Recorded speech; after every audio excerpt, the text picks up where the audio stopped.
wind howls at -40 degrees. Ice crystals slice through the air like microscopic knives. A small band of humans huddles in a cave entrance in what will one day be called France. But look closer. This isn't the scene of desperation your history teacher described.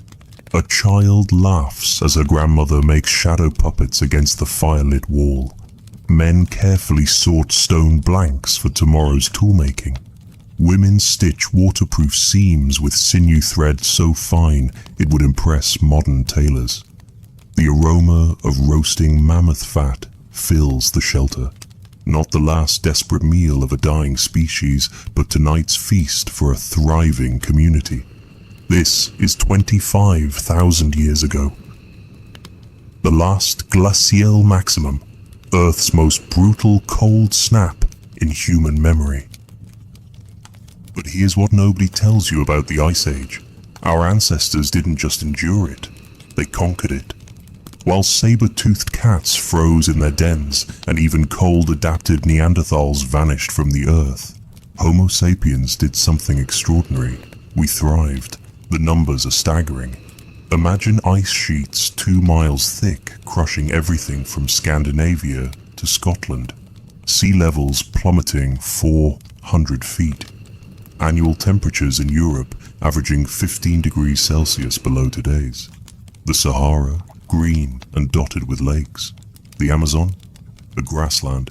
This wasn't just cold weather, it was an alien planet. For 100,000 years, ice ages had come and gone.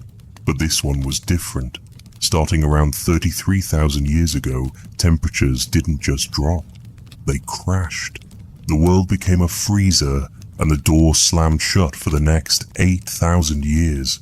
Scientists call it the last glacial maximum. Our ancestors called it home. In caves across Europe and Asia, archaeologists find the evidence. Not huddled skeletons of starvation victims, but the remains of complex communities. At Dolní Věstonice in the Czech Republic, they uncover ceramic figurines, art created when survival supposedly consumed every waking moment. In Russia, they find houses built from hundreds of mammoth bones, arranged with architectural precision that would challenge modern builders. The stereotypical caveman, dragging his knuckles through the snow, pure fiction. These were engineers who created the world's first weatherproof clothing, artists who painted masterpieces by flickering firelight, traders who moved precious materials thousands of miles across frozen wastes. They were survivors of an apocalypse that lasted longer than all of recorded human history. And they didn't just survive. At Sungir in Russia, archaeologists discover an elderly man buried 34,000 years ago. His grave contains 3,000 mammoth ivory beads, each requiring hours to create. His clothing, reconstructed from the bead patterns, would have taken 2,500 hours to make. This wasn't subsistence. This was sophistication. The Ice Age shaped us, molded our bodies, our minds, our social structures.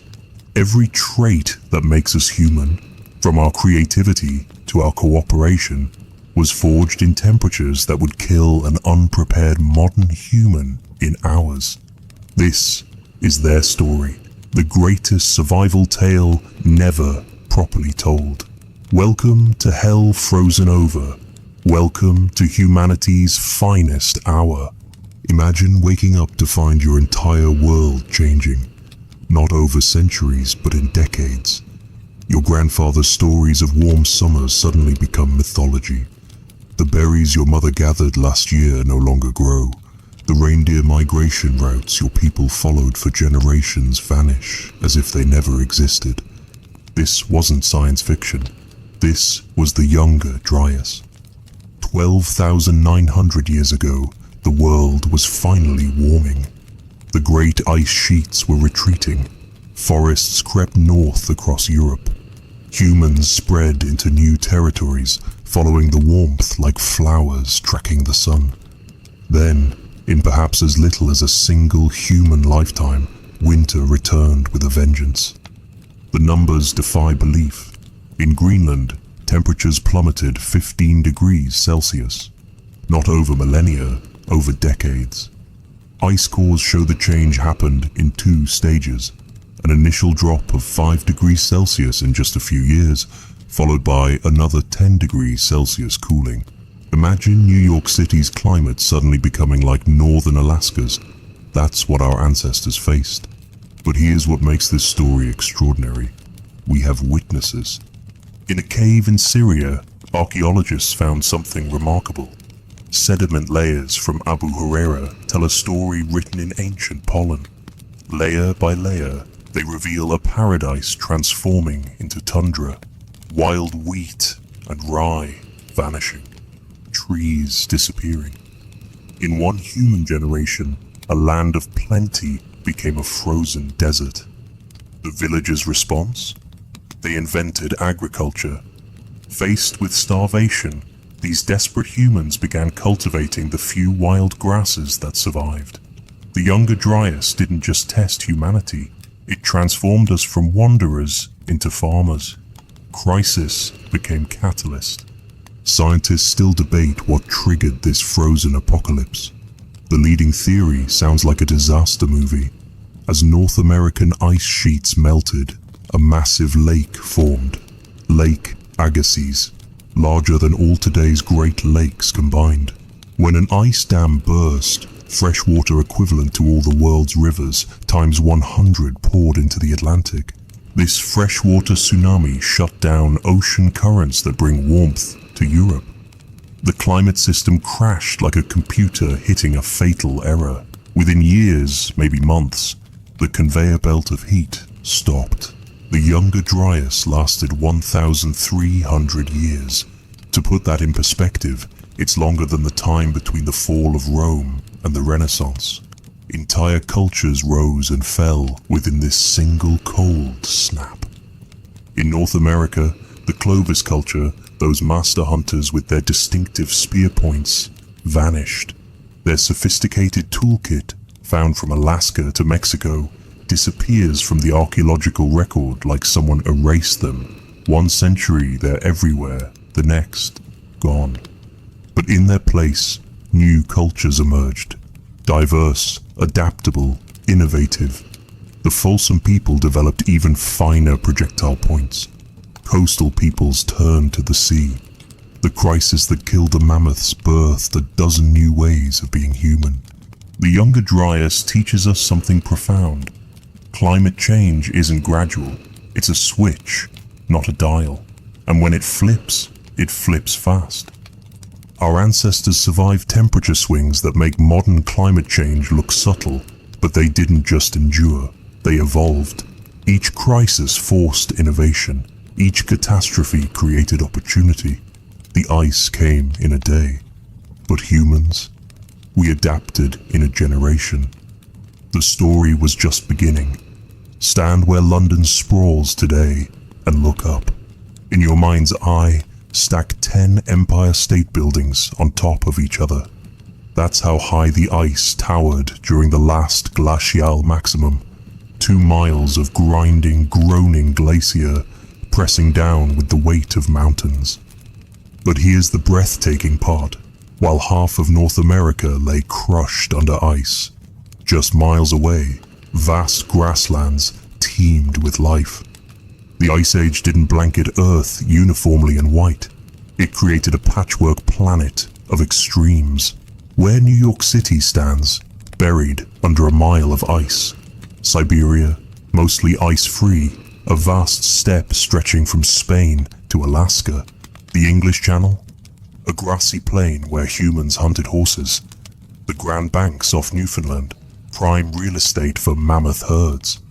Sea levels plummeted 400 feet as Earth's water locked into ice. Imagine draining the ocean until continental shelves emerged like Atlantis rising. Indonesia connected to Asia. Britain joined Europe. Japan bridged to Korea. Tasmania merged with Australia. Entire continents appeared from beneath the waves. The jewel in this frozen crown was Beringia. Today, the Bering Strait separates Alaska from Siberia, by 55 miles of icy water. But for 100,000 years, this was a grassland twice the size of Texas. Not a narrow bridge, but a vast country in its own right, stretching 1,000 miles north to south. Archaeological evidence from Lake E5 in Alaska reveals something stunning. Humans didn't just cross Beringia, they lived there for thousands of years. Recent studies show distinctive genetic markers in Native Americans that could only develop if their ancestors spent millennia isolated in Beringia before spreading south. They weren't trapped, they were home. The landscape would make modern humans gasp. The Mammoth Steppe, a unique ecosystem that no longer exists, stretched from Ireland to the Yukon. Neither tundra nor grassland, but something in between. Nutritious grasses, herbs, and Arctic willows fed the greatest concentration of large animals Earth has ever known. A single square mile could support mammoths, woolly rhinoceros, horses, bison, reindeer, muskoxen, and antelope. Lions twice the size of African lions. Bears that dwarfed modern grizzlies. Wolves with bone-crushing jaws. This wasn't a barren wasteland, it was the Serengeti on steroids. The numbers boggle the mind. Paleontologist Dale Guthrie calculated that the Mammoth Steppe supported 10 times the animal biomass of modern African savannas. Where the Serengeti might have 1 ton of animals per square kilometer, the Mammoth Steppe had 10. But perhaps the most extraordinary feature was the light. With sea levels down, Earth's reflectivity changed. Clear skies dominated. Summers brought 24-hour daylight to vast regions. Winters were brutal but dry. Siberia received less snow than Chicago gets today. This created perfect conditions for grazing animals, and where prey thrived, humans followed. At Yana River in Siberia, 32,000 years ago, humans built a settlement at 71 degrees north, 500 miles above the Arctic Circle. Not a temporary camp, but a permanent town with hundreds of artifacts. They didn't just survive the Arctic, they chose it. This transformed world created opportunities unimaginable today. You could walk from Paris to New York. Trade routes stretched from Scotland to Siberia without crossing water. Ideas, genes, and innovations flowed across continents. The Ice Age Earth wasn't our planet wrapped in a white blanket. It was a different world entirely, and humans didn't huddle at its edges.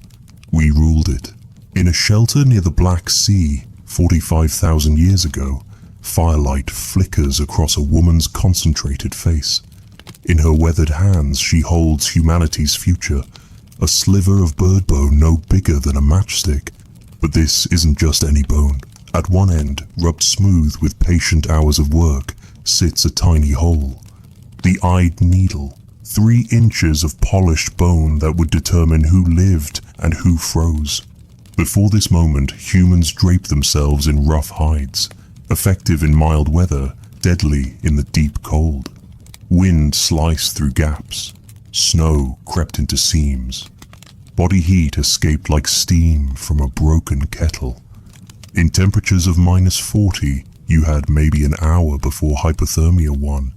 But watch what happens next. The woman threads sinew, so fine it's almost invisible, through the eye. With practiced movements, she pierces 2 pieces of reindeer hide, drawing them together in a seam so tight it's waterproof. What emerges isn't just clothing, it's engineering. Dr. Ian Gilligan from the University of Sydney puts it bluntly. Without the needle, humans simply could not have survived north of the 45th parallel during the Ice Age. That's everything north of Portland, Oregon. Half the inhabited world today. The archaeological evidence is stunning. At Denisova Cave in Siberia, needles dating back 50,000 years emerge from the sediment like time capsules. Each one represents thousands of hours of knowledge. Which bones work best? How to shape the eye without breaking it? What angle creates the strongest point? But here's what makes your jaw drop. The diversity. By 35,000 years ago, Humans were creating specialized needles, thick ones from mammoth ivory for heavy-duty parkas, medium ones from swan bones for mid-layers, ultra-fine ones from rabbit bones for decorative work. At the La Prairie Mammoth site in Wyoming, archaeologists uncovered 32 needle fragments from at least 13 different animals: foxes, hares, birds, even the now extinct American cheetah. This wasn't crude survival, this was haute couture. The clothing these needles produced defied belief. At Sungir in Russia, a man buried 28,000 years ago wore garments decorated with 3,000 mammoth ivory beads. Each bead took an hour to make. The shirt alone represented a year's worth of work. Archaeologists reconstructed his outfit from the bead positions: fur leggings, a tunic, a cape, boots, and a hat. Form-fitted, layered, styled. Modern cold weather clothing follows identical principles. The Inuit parka, considered the pinnacle of Arctic clothing design, uses the same layering system our ancestors invented 40,000 years ago. Moisture-wicking inner layer, insulating middle layer, windproof outer shell. The only difference? We use synthetic materials. They use bird skins, rabbit fur, and wolf pelts. The needle changed everything. Suddenly, humans could tailor clothes to their bodies, eliminating heat-stealing gaps. They could create multiple thin layers instead of one bulky hide. They could repair garments, making them last years instead of weeks. Most importantly, they could make clothes for children, ensuring the next generation survived. Recent studies from Wyoming reveal another game changer: decoration. Those ancient needles weren't just punching functional seams. They were adding fur trim, creating patterns, perhaps even embroidering clan symbols. In a world where everyone bundled in furs, your clothing became your identity. One tool, 3 inches long, made from garbage, the bones left after dinner. Yet it opened continents, saved civilizations, and made us who we are. Without it, you wouldn't exist. The needle didn't just save humanity, it made us unstoppable. Layer by layer, she dresses for temperatures that would kill in minutes. First, the base layer, soft bird skins turned inside out, downy feathers against her skin. The Arctic tern pelts feel weightless, but they wick moisture away from her body better than any modern synthetic. Next, the insulation, a tunic made from Arctic hair fur, meticulously sewn with the grain running downward to shed moisture. The sleeves attached with sinew thread so fine it took a specialized needle made from a swan's wing bone. Every seam is double-stitched, then sealed with pine pitch mixed with charcoal. Waterproof, windproof, life-proof. The breakthrough isn't just wearing fur. Bears wear fur and still hibernate. It's the system. At Urin Candide in Italy, a young man buried 23,000 years ago tells the story.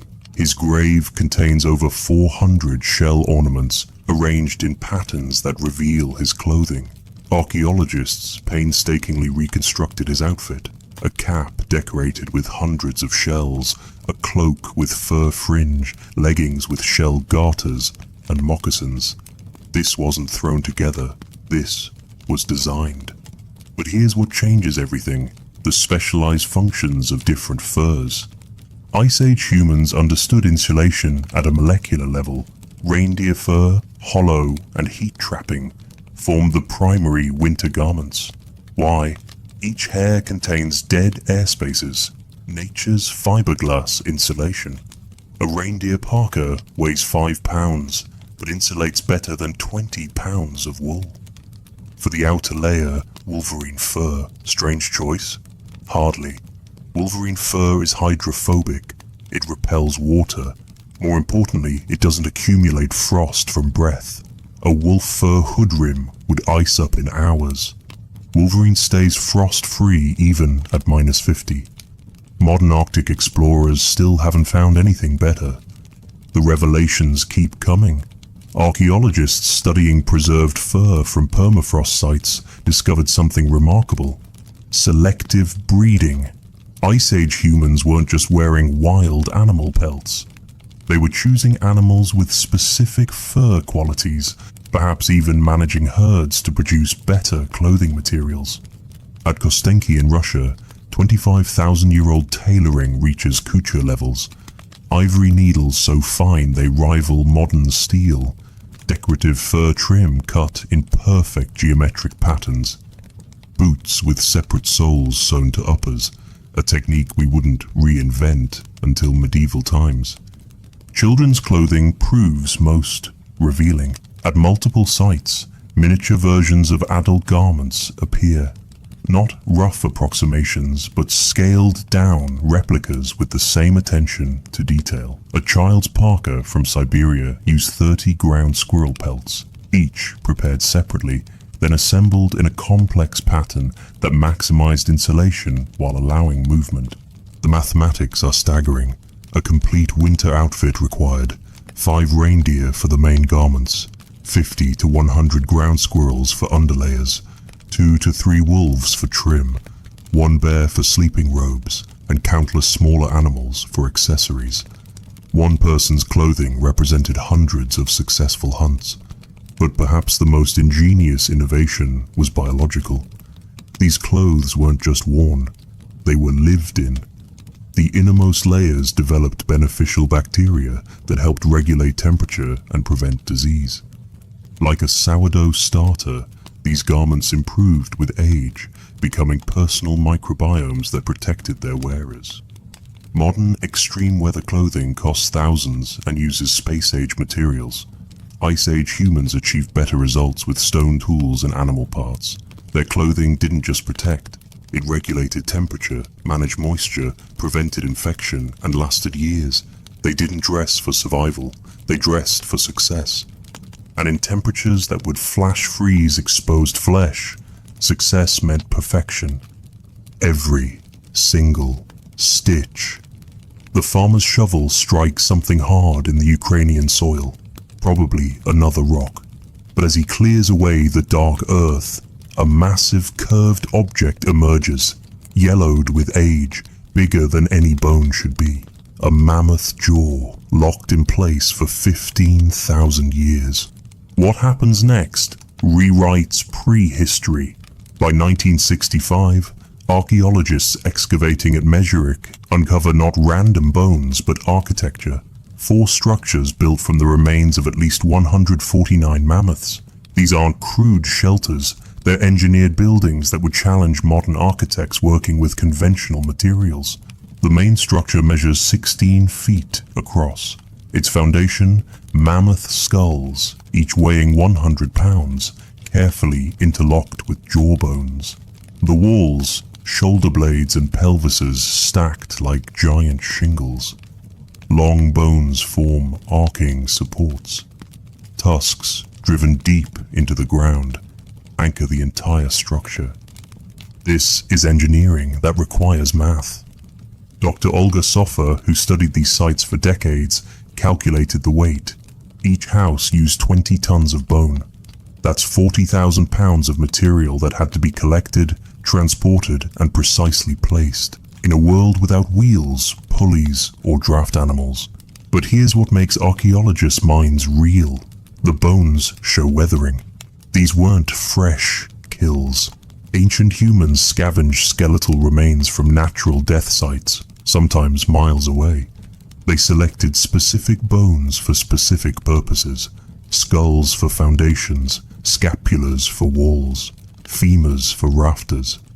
This wasn't desperation architecture, this was planned. The construction technique defies belief. At Dobranichevka, builders created interlocking joints between bones, like prehistoric Lincoln logs. Tusks were heated and bent into curves, a technique requiring precise temperature control. Some bones show evidence of drilling and lashing. These builders understood load distribution, wind resistance, and thermal dynamics. Inside, the sophistication continues. Clear activity zones emerge. Sleeping areas lined with Arctic fox fur, workspaces near the light, storage pits dug into permafrost. At Mezin, archaeologists found a painted mammoth skull. When struck, it resonates at different pitches.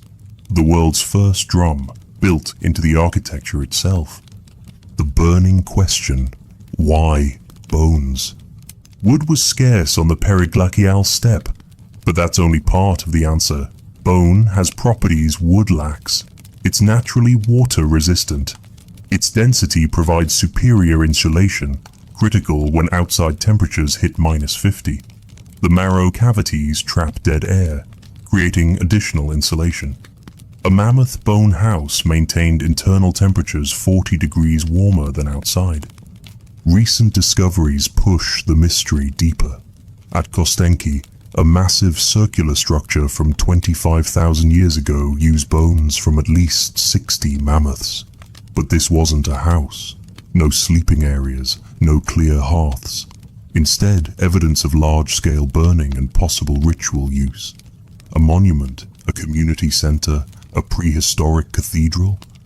The logistics stagger imagination. Moving a single mammoth skull required multiple people. Constructing one house meant coordinating dozens of workers. This wasn't a family project, it was community architecture. The bones had to be sorted, prepared, and assembled in sequence. One mistake and tons of material could come crashing down. These structures lasted centuries. At some sites, evidence shows repeated rebuilding on the same spots, suggesting inherited property or sacred spaces. Imagine architectural traditions passed down for generations, each family adding their own modifications while maintaining the core design. The symbolism can't be ignored. You're living inside the beast that symbolized the Ice Age, sleeping within its ribs, entering through its jaws. This wasn't just shelter, it was a statement. We conquered the mammoth so completely. We dwell within its bones. Modern architects study these structures for insights into sustainable design. No metal, no concrete, no industrial tools. Yet they created buildings that survived 15,000 years. In a frozen wasteland, with stone tools and bare hands, our ancestors built monuments from death itself.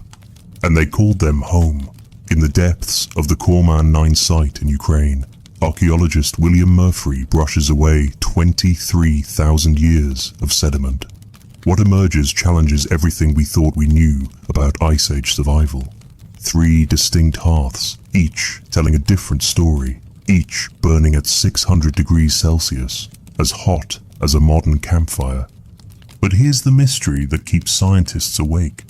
During the last glacial maximum, Earth's deepest freeze, evidence of fire almost vanishes.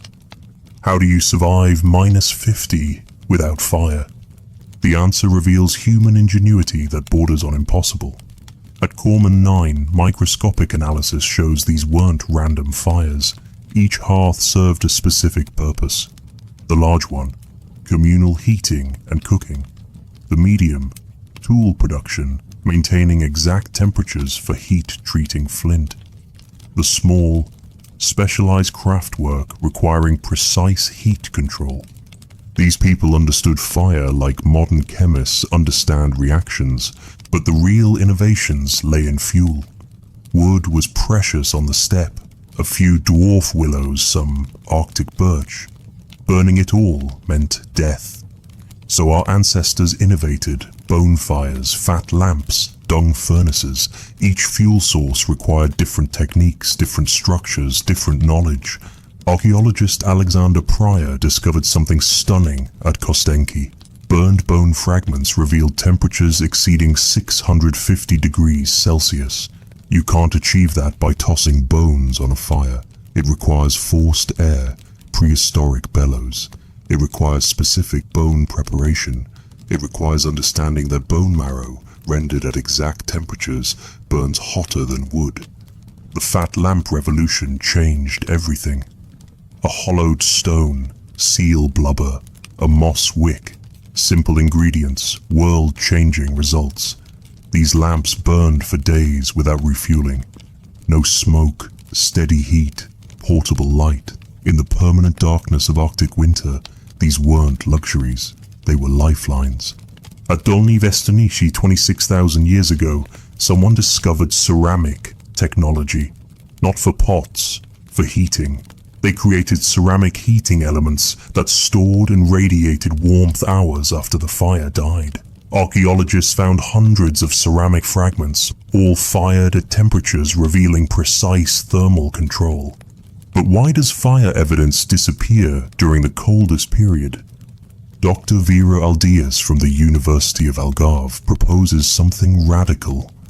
They didn't need as much fire because they engineered around it. Super-insulated mammoth bone houses. Clothing so efficient it made heating less critical. Underground storage that used permafrost as refrigeration. Body heat alone in properly designed shelters with 30 people could maintain survivable temperatures. The evidence supports this. At sites from the last glacial maximum, we find different adaptations. Smaller, more efficient hearths. Centralized community fires rather than individual ones. Heat banking systems using stones. Like a prehistoric district heating system, one fire serving multiple families. The most ingenious discovery comes from Siberia. Fire-cracked rock in specific patterns reveals a technique lost to time. Hot stone cooking. Stones heated in fires, then dropped into hide-lined pits filled with water. The water boils, food cooks, no smoke to attract predators or enemies. No wasted fuel. Maximum caloric extraction from minimum resources. Children learned fire before they could properly walk. At multiple sites, miniature fire-making kits appear in children's burial goods. Tiny striker lights, practice tinder, the skills that meant survival, taught from infancy. But perhaps the most profound innovation was psychological. Fire wasn't just warmth, it was community. The hearth became humanity's first social network.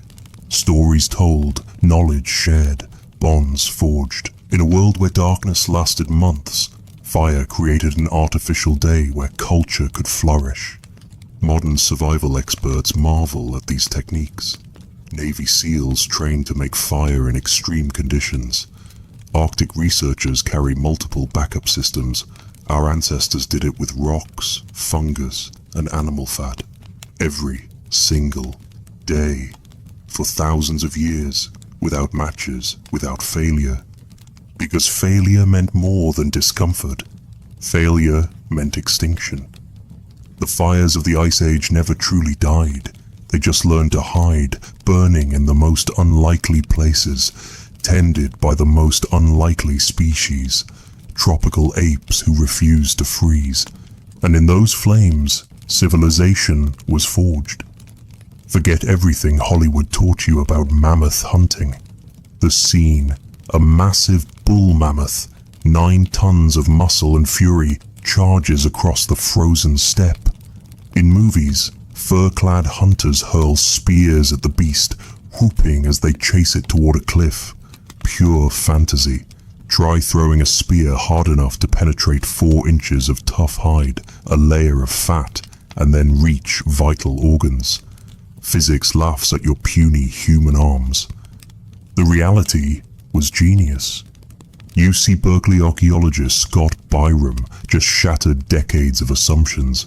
Those famous Clovis points, the Ferrari of Stone Age weapons, weren't mounted on throwing spears. They were pikes, planted in the ground, angled precisely, waiting. The kind of energy you can generate with the human arm is nothing like the kind of energy generated by a charging animal, explains Dr. Jun Sunseri. It's an order of magnitude different. Picture it. You've studied mammoth behavior for generations. You know their routes, their blind spots, their charge patterns. You place your pikes in a bottleneck, maybe a narrow valley, maybe between 2 rock outcrops. The business end faces the oncoming beast at exactly the right angle. Then you become bait. The mammoth charges. 9 tons of momentum meets an immovable spike. The animal's own weight drives the point deep, deeper than any human could achieve. It's Aikido with extinction-level consequences. The engineering was exquisite. Clovis points weren't just sharp rocks. They were hafted with split wooden shafts, bound with sinew, reinforced with pine pitch. The bases were ground smooth to prevent splitting on impact. Some show impact fractures consistent with massive force, the kind only a charging megafauna could generate. But Clovis was just the beginning. At Schöningen in Germany, archaeologists uncovered 400,000-year-old wooden spears that rewrote the textbook. These weren't crude pointed sticks. They were engineered like modern javelins, thickest and heaviest at the front third for maximum penetration, tapered for aerodynamics, balanced for throwing. Olympic athletes tested replicas. The result? Accurate throws exceeding 70 meters. The innovation cascade never stopped. Spear throwers, the atlatl, appeared 30,000 years ago. This simple lever multiplied throwing force by 400%. Suddenly, hunters could launch projectiles at 150 kilometers per hour. Modern tests show these could penetrate elephant hide at 40 meters. By 20,000 years ago, the bow appears. Not the simple bent stick of cartoons, but compound constructions using horn, sinew, and specially selected wood. African hunters still using traditional bows can put an arrow through a buffalo at 50 paces. Ice Age versions were likely more powerful. But here's what archaeology just revealed. Specialized ammunition. Different points for different prey. Broad, thin points for reindeer, maximizing bleeding. Thick, narrow points for mammoth, designed to break ribs and penetrate deep. Barbed points for fish. Blunt points for birds. At La Prairie in Wyoming, microscopic analysis shows points were even specialized by season. Sharper edges for winter when hides were thickest. The most ingenious weapon, the persistence hunt. Humans can't outrun prey, but we can outlast them. Our superpower isn't speed, it's endurance. Wolves tire after 20 minutes. Humans can run for hours.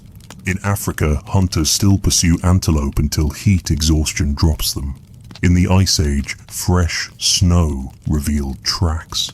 A wounded animal left blood trails. Human hunters working in relays could pursue for days. Weapons were just tools. The real innovation was psychological. Ice Age hunters thought like their prey. They knew reindeer moved into wind, so they hunted downwind. They knew mammoths protected calves, so they created diversions. They knew horses spooked at certain sounds, so they invented noisemakers.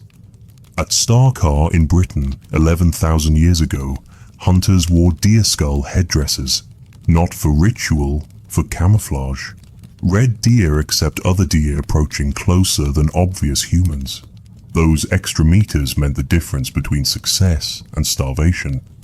Every innovation built on the last. Hafting led to composite tools. Composite tools enabled specialized functions. Specialization drove efficiency. Efficiency meant surplus. Surplus enabled culture. We didn't conquer the Ice Age with brute force. We did it with physics, psychology, and patience. The mammoth never stood a chance. Watch the master at work. She sits cross-legged, a leather pad across her lap, examining a chunk of flint like a diamond cutter studying a precious stone.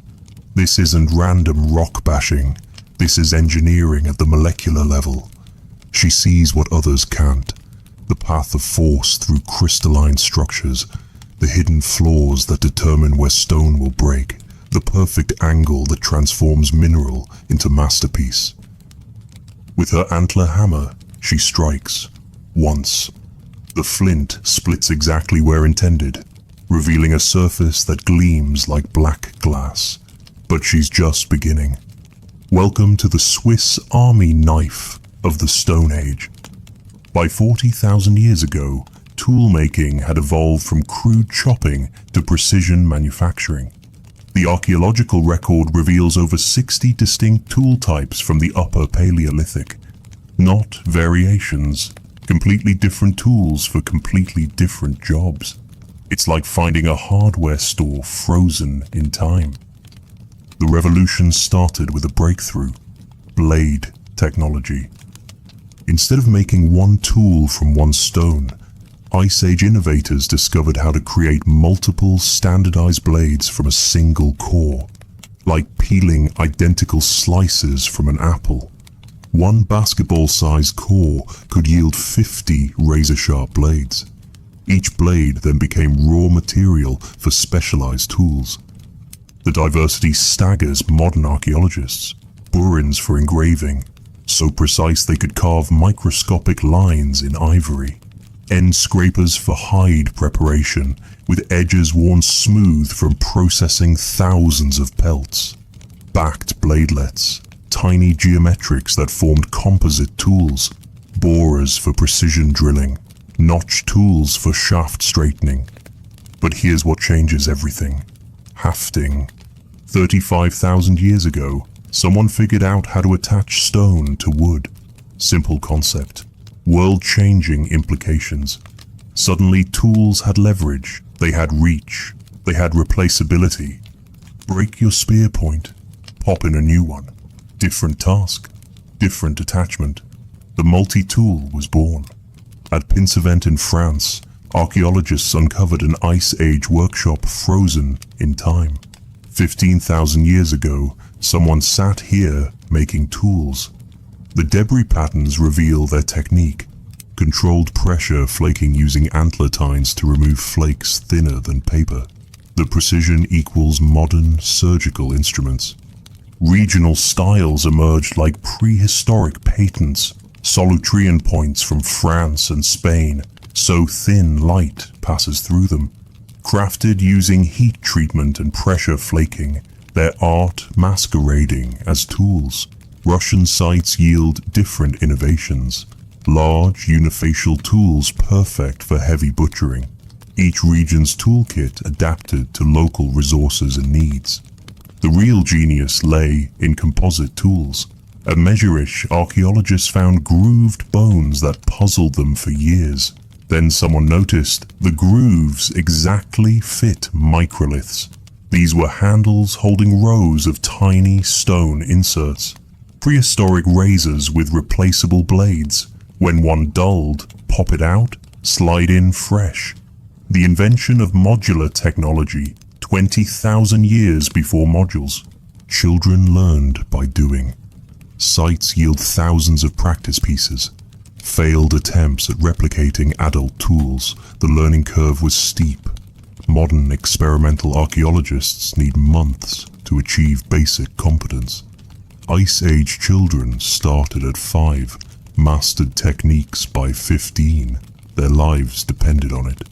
Heat treatment revolutionized possibilities. By 72,000 years ago in South Africa, humans discovered that heating silkreed to precise temperatures transformed its molecular structure. Brittle stone became workable. Difficult materials became cooperative. It's material science that wouldn't be rediscovered until the Industrial Revolution. Tool caches reveal forward thinking. At multiple sites, prepared cores and rough tools lie buried. Prehistoric supply depots. Hunters traveling light could stop, grab pre-made tools, continue the chase. It's logistics management from the Pleistocene. The pinnacle, pressure flaking. Using antler or bone, craftsmen could remove flakes atom thin. The control was absolute. They could create serrated edges with teeth smaller than rice grains. Notches precise enough to hold sinew threads, points so sharp they slice paper after 20,000 years. But tools were more than function. They were identity. French Magdalenian points differ from German ones. Spanish styles distinct from Russian. Like accents in stone, these differences proclaimed origin. In a world of small bands and vast distances, your tools said who you were. Modern humans struggle to replicate these techniques with metal tools. Our ancestors did it with rocks, bones, and patience. Each strike required understanding of physics. Each tool demanded hours of focused work. Each innovation built on generations of knowledge. They didn't just chip stones, they transformed matter itself, one calculated blow at a time. The toolkit of the Ice Age wasn't primitive, it was precision incarnate. The mammoth charges, 9 tons of fury thundering across the frozen steppe. In our imagination, fur-clad hunters scatter as tusks sweep through the air.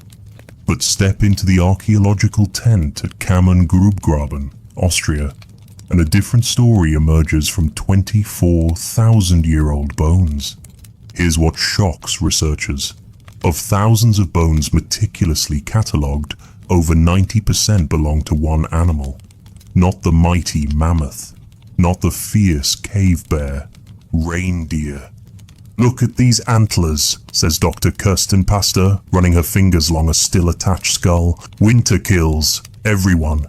This wasn't random hunting.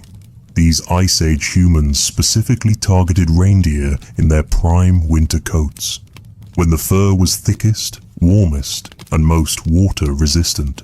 While we've been obsessed with mammoth hunters, the real survival story was following the reindeer. Think about it. A mammoth provides massive amounts of meat, yes, but catching one, that's lottery odds. Reindeer, however, moved in predictable patterns. They migrated with the seasons, they gathered in groups. Most importantly, they provided everything: meat, fur, sinew, antler, and bone. The isotope analysis tells us these hunters weren't opportunists, they were specialists. Tooth wear patterns on human remains match a diet consistently high in reindeer meat. Cut marks on bones show practiced, efficient butchery. These people knew reindeer anatomy like surgeons. But here's the revelation. The age profiles show they primarily hunted calves and yearlings, not because they were easier targets, but because young reindeer fur is the finest insulation nature ever created. 1 square inch contains more hollow hairs than any other deer species, perfect for trapping warm air. At the same site, archaeologists found 62-eyed needles. 62? That's not clothing repair, that's a textile factory. These weren't just making simple garments. The needle sizes vary from thick bone piercers to delicate implements finer than modern steel needles. They were making fitted garments, explains textile archaeologist Dr. Ian Gilligan. Parkas with integrated hoods, mittens attached with sinew cords, boots with multiple layers. The genius lay in timing. Reindeer grow their winter coat in September. By November it's fully prime.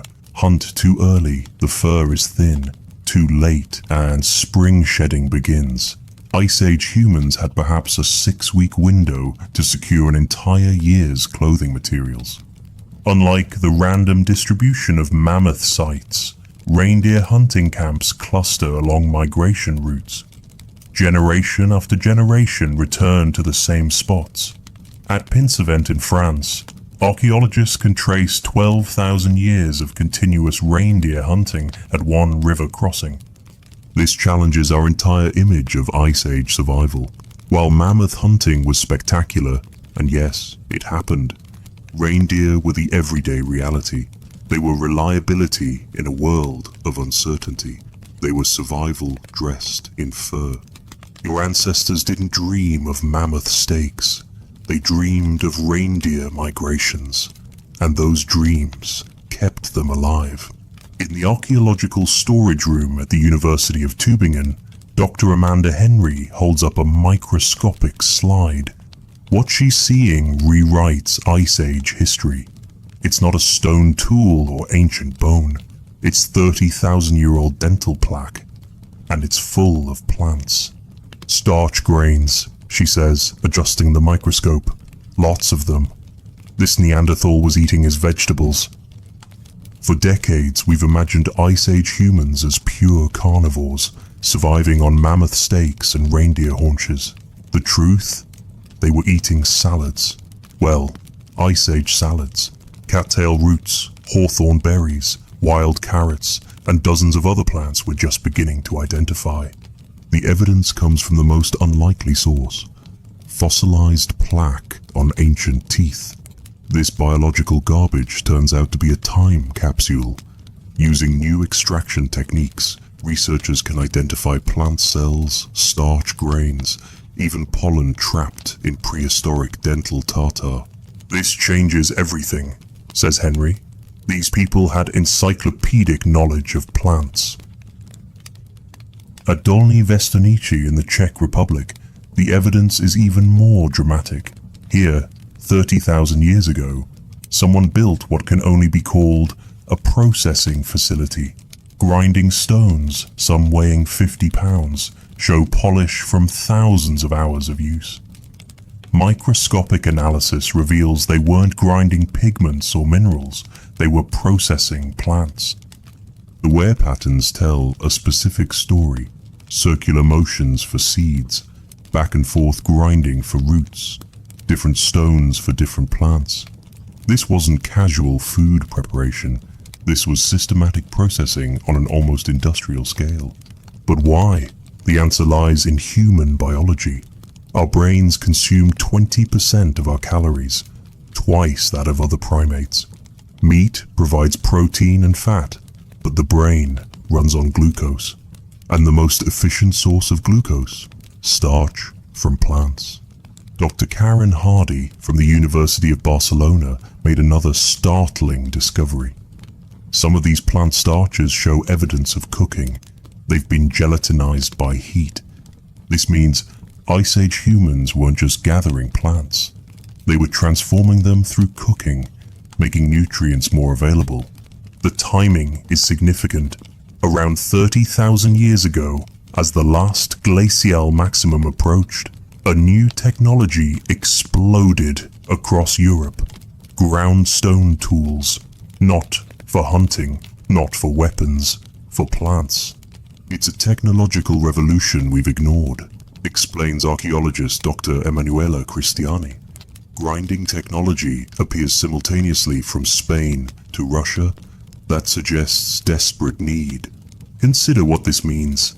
As the world grew colder and game became scarcer, humans didn't just suffer, they innovated. They turned to foods that required processing: tough roots, hard seeds, fibrous tubers, foods that other predators couldn't access. At Shanidar Cave in Iraq, 50,000-year-old Neanderthal remains tell an even more complex story. The dental calculus contains not just food plants, but medicinal ones: chamomile and yarrow. These have no nutritional value. They're bitter, they're medicine. The plant knowledge required staggers the imagination. Which roots are edible after processing? Which seeds become toxic when old? Which berries can be dried for winter? Where to dig for tubers under snow? This wasn't casual knowledge. It was survival itself. Here's the uncomfortable truth. Our ancestors' plant knowledge puts us to shame. They knew hundreds of species. Modern hunter-gatherers still do. The Hadza of Tanzania use over 300 plant species. Ice Age Europeans likely knew as many. We've been telling the wrong story. The Ice Age wasn't survived on meat alone. It was survived on botanical knowledge so deep, so complex, that we're only beginning to understand it 30,000 years later. Your ancestors weren't just hunters, they were botanists, and that knowledge may have been the difference between extinction and survival. The cave entrance is 120 feet underwater now, accessible only to divers. But 20,000 years ago, Henri Cosquer would have walked into this chamber near Marseille. On the walls, something unprecedented in Ice Age art: seals, fish, and what appears to be a jellyfish. Our ancestors had discovered the sea. For most of human evolution, the ocean was a barrier, not a resource. Fishing requires specialized tools, knowledge of tides, understanding of seasonal spawns. It's complicated, dangerous. But as the last glacial maximum locked fresh water in ice, coastal resources became lifelines. At the Cueva de Neria in Spain, the evidence is undeniable. Layer after layer of shells, fish bones, and seal remains. But look closer, these aren't random collections. The fish vertebrae tell a story. 80% are from spring spawning species. These people understood seasonal fish runs. Dr. Miguel Cortez Sanchez holds up a bone that makes archaeologists' hearts race. A curved fish hook, 16,000 years old, carved from deer bone. It's not crude. The barb is carefully angled. The shank shows wear from line attachment. This is sophisticated technology. But hooks are just the beginning, he explains. We've found gorges, straight bone pins that fish swallow. Toggle harpoons, net weights. These people had a whole fishing toolkit. The net weights change everything. A single fisherman with a hook catches one fish. A group with nets can harvest hundreds. At sites along the Mediterranean, stone weights appear in standard sizes, suggesting standardized nets. This isn't subsistence, it's industry. Here's what's revolutionary. Isotope analysis of human bones from coastal sites shows marine proteins making up 50% of the diet. Not occasionally, consistently, for generations. These weren't land hunters who occasionally ate fish. They were maritime specialists. The Japanese islands tell an even more dramatic story. At sites like Natsushima 9,000 years ago, tuna bones appear. Tuna don't come close to shore. Catching them requires boats, deep water knowledge, and incredible skill. Ice Age humans had become seafarers. But the most stunning evidence comes from the Channel Islands of California. At Daisy Cave, John Erlandson's team found something that shouldn't exist. 13,000-year-old shell fishhooks. The islands were never connected to the mainland. People had to boat there. This wasn't accidental drift, Erlandson emphasizes. They brought tools, established camps, and exploited marine resources. They were maritime people. The nutritional implications stagger. Fish provide omega-3 fatty acids crucial for brain development. Shellfish offer minerals scarce in terrestrial foods. Seaweed, yes, they ate it, provides iodine essential for thyroid function. The ocean wasn't just food, it was a pharmacy. Consider the knowledge required. Tides that expose shellfish beds. Spawning seasons for different species. Which fish school where? How to read currents, where seals haul out. This isn't learned overnight. It's generational knowledge. At Pinnacle Point in South Africa, the story goes back even further. 164,000 years ago, humans were systematically harvesting shellfish. The behavior appears during a glacial period when inland resources crashed. The ocean saved them. The technology evolved rapidly. From simple shells with natural edges to crafted hooks, from hand gathering to nets, from shore foraging to deep water hunting, each innovation opened new ecological niches. But perhaps most remarkably, coastal sites show less seasonal stress than inland ones. Isotope analysis reveals steadier nutrition year-round. While inland hunters faced feast or famine cycles, coastal peoples had the ocean's buffet. The dive at Cosco Cave revealed one final detail. Among the painted fish is a great auk, a flightless seabird extinct for centuries. The artist painted from life, capturing details only direct observation could provide. Ice Age humans didn't just discover the sea, they mastered it. And in mastering it, they found a resource that would sustain humanity through the harshest conditions Earth could offer. Your ancestors weren't just hunters and gatherers, they were fishermen. And that third revolution may have been the most important of all. The footprints in Willandra Lakes, Australia, tell a 20,000-year-old story. A group walking together, adults, teenagers, children. One set of prints shows someone running, probably chasing prey. Another walks with a limp, helped by someone beside them. This wasn't just a hunting party, this was a family. In a world where temperatures could kill in hours, where predators hunted in packs, where a broken ankle meant death, humans discovered the ultimate survival technology: each other. The basic unit wasn't the individual, explains anthropologist Dr. Polly Wiesner. It was the band, 25 to 30 people bound by kinship and trust. Lose your band, lose your life. Modern hunter-gatherers give us windows into this world. The Zhu-Honsi of the Kalahari still live in bands remarkably similar to our Ice Age ancestors. No chiefs, no formal leaders. Decisions through discussion. Power through persuasion, not force. But how does a group function without hierarchy? The answer challenges everything modern humans assume about organization. Ice Age bands operated on principles so effective they sustained humanity for 95% of our existence. First principle: radical sharing. At the Pinsevent site in France, archaeologists mapped exactly where reindeer carcasses were butchered 12,000 years ago. The distribution pattern is telling. Meat spread evenly across all hearths. No family hoarded. Everyone ate, or no one did. This wasn't communist ideology, it was survival mathematics. A single hunter's success was random. Share today, eat tomorrow, when your hunt fails. The math is brutal. In the Arctic, a lone hunter has a 1 in 20 chance of daily success.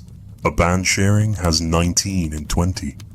Second principle: flexible leadership. Among the Netsilik Inuit, studied before modernization, leadership shifted with context. Best tracker leads the hunt. Best seamstress organizes clothing production.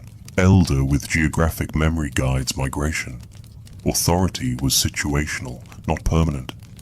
This is sophisticated political organization, notes Dr. Christopher Bohm. It requires suppressing ego for group benefit. Very few modern humans can do this. The archaeological evidence supports this. Burial sites from the Gravettian period show remarkably equal treatment. No king's tombs, no wealth disparities. A child buried at Sunghir 28,000 years ago wears 5,000 ivory beads, but so do the adults. Status came from age and skill, not inheritance. Third principle: conflict resolution without violence. Modern forager bands show us how. Mockery for selfishness. Storytelling that subtly criticizes. Group pressure through silence. If these fail, the ultimate sanction: the band splits. Richard Lee documented this social velocity among the Zhu-Honsi. Bands regularly fission over conflicts, then rejoin when tempers cool. The archaeological record shows similar patterns. Sites occupied, abandoned, reoccupied, in cycles suggesting social rather than resource dynamics. But here's what's remarkable. Band society included everyone. At Shanidar Cave, a Neanderthal survived multiple injuries that left him partially blind, missing one arm and limping. He lived for years after these injuries. Someone fed him, someone protected him. The band carried him. At Kafse Cave in Israel, a child with severe developmental disabilities was buried with elaborate care 100,000 years ago. Red ochre, shells, deer antlers, the same treatment as anyone else. These weren't societies that abandoned the weak, they incorporated them. The emotional technology was as crucial as the physical. Laughter around fires, songs that bound groups, stories that encoded survival information, teasing that prevented dominance, grief rituals that processed loss. Without these, bands fragmented. We think of emotional intelligence as modern, says Dr. Sarah Hurdy, But Ice Age survival required reading micro-expressions, managing jealousy, building trust. They were emotional athletes. The magic number appears consistently: 25 to 30 people. Large enough for genetic diversity, small enough for everyone to know everyone. Split into family groups but functioning as one unit. This wasn't coincidence. It was optimization refined over millennia. Modern humans struggle to maintain more than 150 meaningful relationships, Dunbar's number. But we can deeply trust only 15 to 30. That's not a bug in our psychology. It's an Ice Age feature. We're still wired for band society. When climate crashed and megafauna died, when glaciers advanced and resources vanished, bands survived. Not through individual heroics, but through collective competence. They proved something profound. Humans aren't just social animals. We're hyper-cooperators. And that cooperation, refined in Ice Age crucibles, made us unstoppable. Your ancestors didn't conquer the Ice Age through strength or intelligence alone. They survived through something far more powerful: each other. A Dolny Vestonish. The 26,000-year-old burial stops archaeologists cold. An elderly woman, probably 50 years old, ancient by Ice Age standards. Her teeth worn to nubs, her joints arthritic. By all logic, she should have died years ago. Yet here she lies, covered in red ochre, buried with the same care as the youngest hunter. Someone valued this grandmother. Someone kept her alive. In our brutal image of Ice Age survival, the elderly seem like burdens, too slow to hunt, too weak to travel, extra mouths when every calorie counts. But the archaeological record tells a radically different story. Old people didn't just survive, they were essential. The human lifespan is an evolutionary puzzle, explains Dr. Kristen Hawkes, who developed the grandmother hypothesis. Chimpanzees rarely live past menopause. Most mammals die when reproduction ends, but human females live decades beyond fertility. Why? The answer revolutionizes our understanding of Ice Age survival. Grandmothers weren't burdens, they were libraries. In a world without writing, they were Google. Their knowledge meant life or death. Consider plant gathering, responsible for 70% of calories in most hunter-gatherer societies. At Ohalo 2 in Israel, archaeologists found 23,000-year-old grinding stones with residue from over 140 plant species. Each plant had its season, its location, its preparation method. Eat the wrong part, you die. Process it incorrectly, you starve.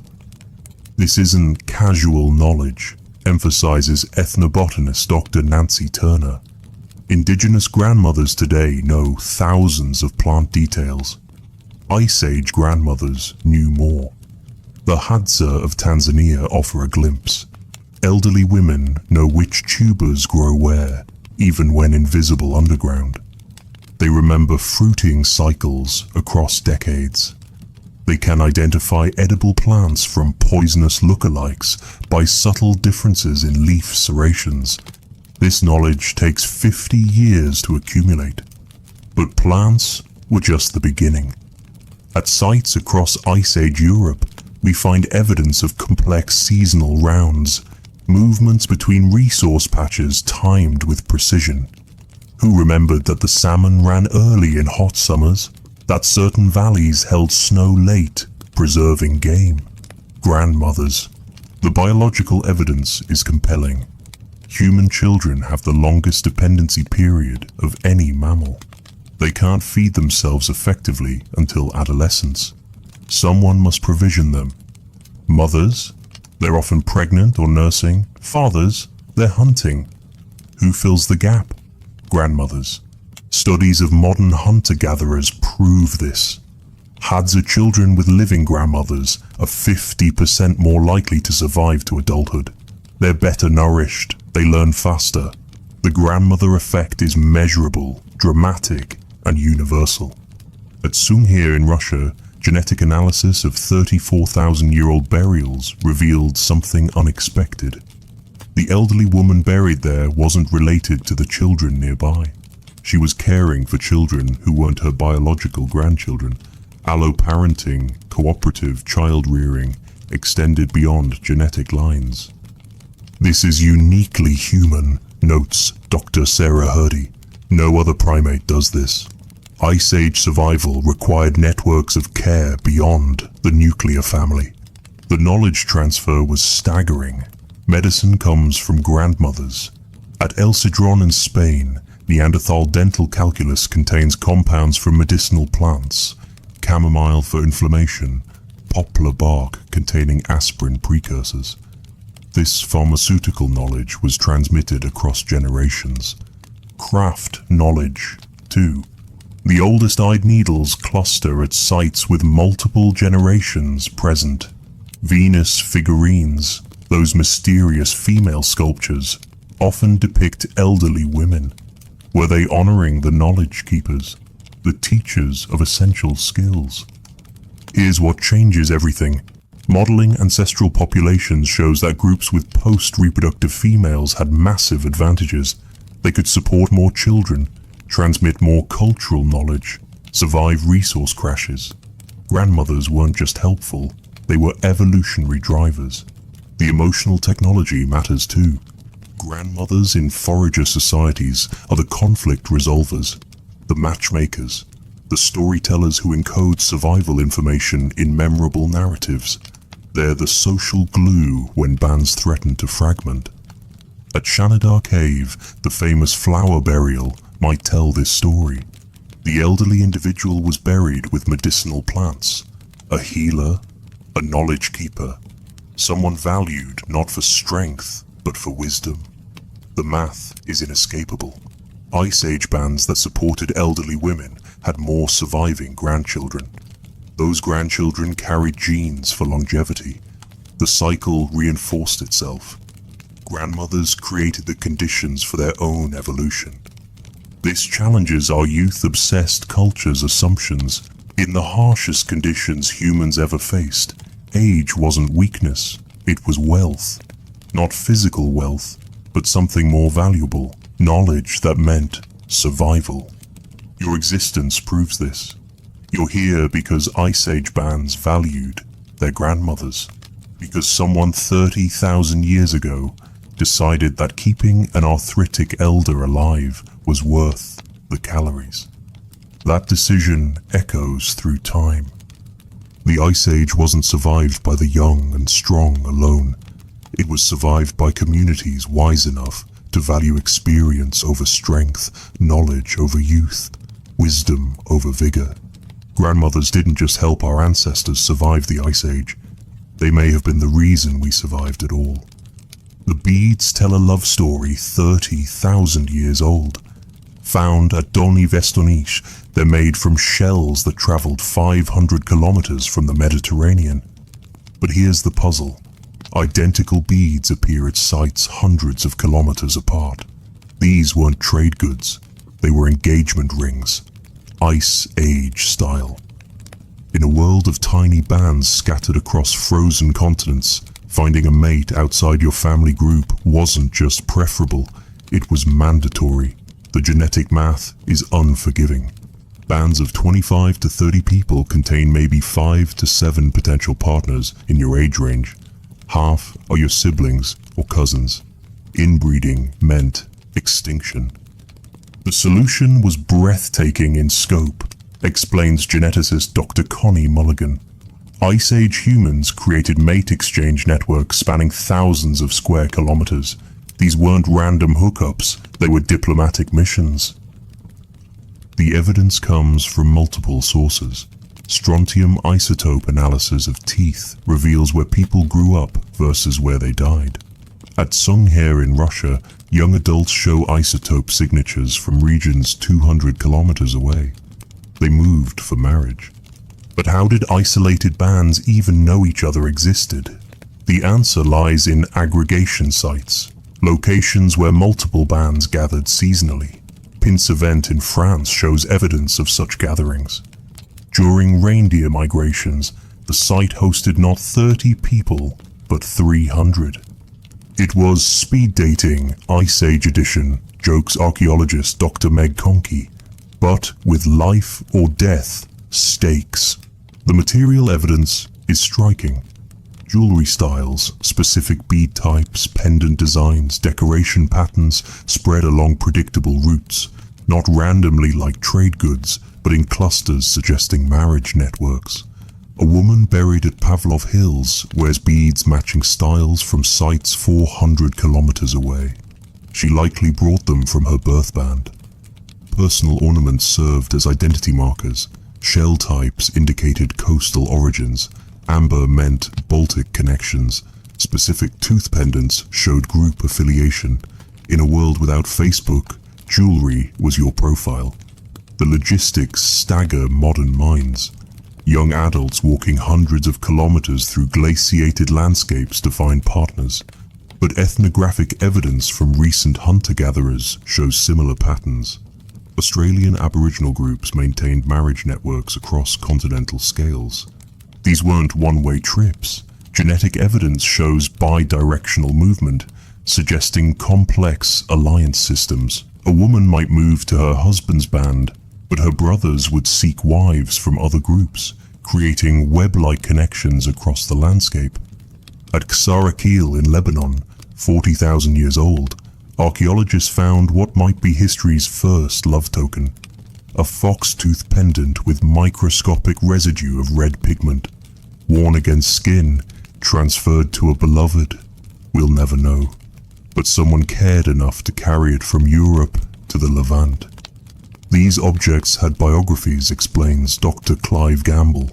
They moved with people, accumulated memories, symbolized relationships.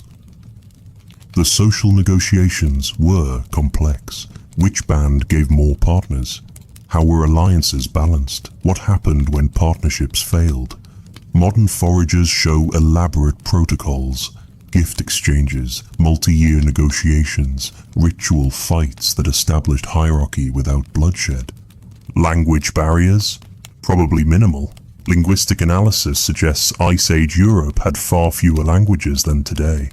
Marriage networks would have standardized communication across regions. Love requires conversation. The genetic evidence is unequivocal. Ice Age humans maintained remarkable genetic diversity despite small populations. No signs of systematic inbreeding. Mitochondrial DNA shows female movement patterns. Y chromosome data reveals male migrations. Both sexes traveled for love. But perhaps most remarkably, these networks survived catastrophes. During the last glacial maximum, when populations crashed and bands scattered, marriage networks endured. Ornament styles continued spreading, genetic diversity maintained. Love found a way. At El Morón Cave in Spain, Red Lady tells one such story. Buried 19,000 years ago, she wore ornaments from multiple regions. Isotope analysis shows she grew up elsewhere. Someone loved her enough to carry her body to a special place, cover her in precious ochre, surround her with flowers. These networks did more than prevent inbreeding. They spread innovations, new tool techniques, hunting strategies, survival knowledge. They created safety nets. If your band's territory failed, marriage ties meant refuge elsewhere. They built peace. It's hard to fight your in-laws. We think of romance as modern, reflects Dr. Penny Spikins. But Ice Age humans loved, courted, negotiated marriages, suffered heartbreak. Their emotional lives were as complex as ours. The beads at Doni Vestonici contained DNA traces. Multiple individuals handled them. Gifts passed between lovers. Family heirlooms carried to new homes. Each bead a story we'll never fully know. But we know this. In the coldest period of human existence, when survival seemed impossible, love wasn't a luxury. It was a technology. The drive to find partners beyond your birth group created networks that spanned continents. These networks carried more than genes. They carried knowledge, innovation, and hope. Your ancestors didn't just survive the Ice Age through tools and fire. They survived through connections that transcended distance, danger, and even death. They survived through love. And 30,000 years later, those ancient networks echo in every marriage that crosses boundaries, every relationship that bridges differences, every love that connects distant worlds. Picture this. You're standing on a vast grassland that stretches beyond the horizon. To the west, Siberia. To the east, Alaska. But you're not on either continent. You're standing on a ghost land that no longer exists. Welcome to Beringia, the lost world that connected Asia to America. For 5,000 years, this wasn't just a bridge people crossed. It was home. The numbers are staggering. When sea levels dropped 400 feet during the last glacial maximum, Beringia emerged as a landmass twice the size of Texas. That's not a narrow ice corridor. It's an entire subcontinent, complete with its own ecosystems, its own weather patterns, and its own human cultures. Dr. John Hoffaker calls it the center of the world for Ice Age humans. And he's not exaggerating. Here's what blows archaeologists' minds. People didn't rush across Beringia to reach America. They stopped, they stayed, they thrived. For thousands of years, humans lived on this land bridge, developing their own distinct culture. The genetic evidence is crystal clear. A population bottleneck shows humans were isolated here between 25,000 and 20,000 years ago.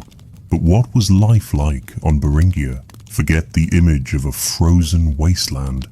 Fossil evidence reveals a mammoth steppe. Vast grasslands dotted with Arctic willows and grasses, supporting huge herds of mammoth, bison, horses, and reindeer. The landscape looked more like modern Mongolia than the Arctic Ocean that covers it today. These Beringians weren't struggling to survive. They were adapting, innovating, and waiting. Waiting for what? For the ice sheets blocking their path to melt. You see, even when the land bridge existed, two massive ice sheets, the Laurentide and Cordilleran, blocked the route south into the Americas. Beringia became a refuge, a waiting room at the gates of a new world. The people developed technologies perfectly suited to this unique environment, specialized hunting tools, improved cold weather clothing, and possibly even new social structures. Then, around 16,500 years ago, something changed. The ice began to retreat. Coastal routes opened. River valleys became passable. The descendants of those patient Beringians began moving south, carrying with them technologies and knowledge accumulated over millennia. Within just 2,000 years, humans had spread from Alaska to the tip of South America, one of the fastest colonizations in human history. But it wasn't random wandering. These were the descendants of people who had spent 5,000 years perfecting survival in Earth's harshest environments. Today, Beringia lies beneath the Bering and Chukchi Seas, but its legacy lives on in the DNA of every indigenous American, in archaeological sites from Montana to Chile, and in the profound truth it teaches us. Sometimes the greatest journeys require the patience to stop and wait. The bridge at the end of the world wasn't just a pathway, it was a crucible that forged the Americans. In the frozen darkness of an Arctic winter 8,000 years ago, a team of dogs pulls a loaded sled across the ice. Their cargo, volcanic glass from a Russian lake, destined for a trading post 2,000 kilometers away. This wasn't survival. This was commerce. Welcome to history's first superhighway. The discovery stunned archaeologists. At Zhukov Island, deep in the Arctic Ocean, they found obsidian tools. Sophisticated chemical analysis revealed their origin. Lake Krasno in Chukotka, Russia. The straight line distance? 1,500 kilometers. The actual route, at least 2,000 kilometers of frozen rivers, tundra, and sea ice. Dr. Yaroslav Kuzmin, who led the research, couldn't hide his amazement. This is not just long-range, but ultra-long-range transport of raw materials. Think about that distance. It's like traveling from London to Istanbul, on foot, in the Arctic, during the Ice Age. But here's what makes this discovery revolutionary. The obsidian wasn't carried by the people who mined it. Analysis shows a sophisticated exchange network with relay points every 700 kilometers. This wasn't desperate wandering. It was organized trade, complete with middlemen and established routes. The key technology: dogs. At Jokov Island, archaeologists found the remains of sled dogs, some of the earliest evidence of dog domestication for transportation. These weren't pets or hunting companions. These were engines of commerce, capable of pulling loads no human could manage across distances that would kill a walking man. Vladimir Pitulko, who excavated Jokov, paints a vivid picture. In March and April, when snow is still solid and days are getting longer, dog sled teams would have connected settlements across thousands of kilometers. But why obsidian? Why risk everything for volcanic glass? The answer lies in the blades. Obsidian fractures into edges sharper than surgical steel, literally sharper than modern scalpels. In a world without metal, obsidian was the ultimate cutting tool. It was the uranium of the Stone Age, a strategic resource worth traveling thousands of kilometers to obtain. The trade network reveals something profound about Ice Age humans. These weren't isolated bands barely surviving. They were connected communities sharing information, resources, and innovations across continental distances. When someone at Lake Krasno developed a new napping technique, people in the Arctic learned about it.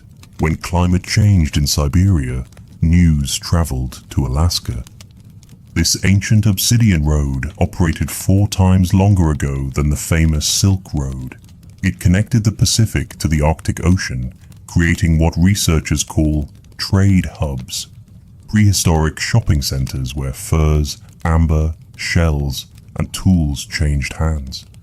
Most remarkably, this network survived the Younger Dryas, that brutal cold snap 12,900 years ago. While other cultures collapsed, the Arctic traders adapted and persisted. Their dog sleds kept running, their obsidian kept flowing, and their connections held firm. Today, climate change threatens to reveal more of these ancient routes as permafrost melts. Each discovery adds another line to an emerging map of Ice Age globalization. A world where distance meant nothing to people with dogs, determination, and volcanic glass to trade.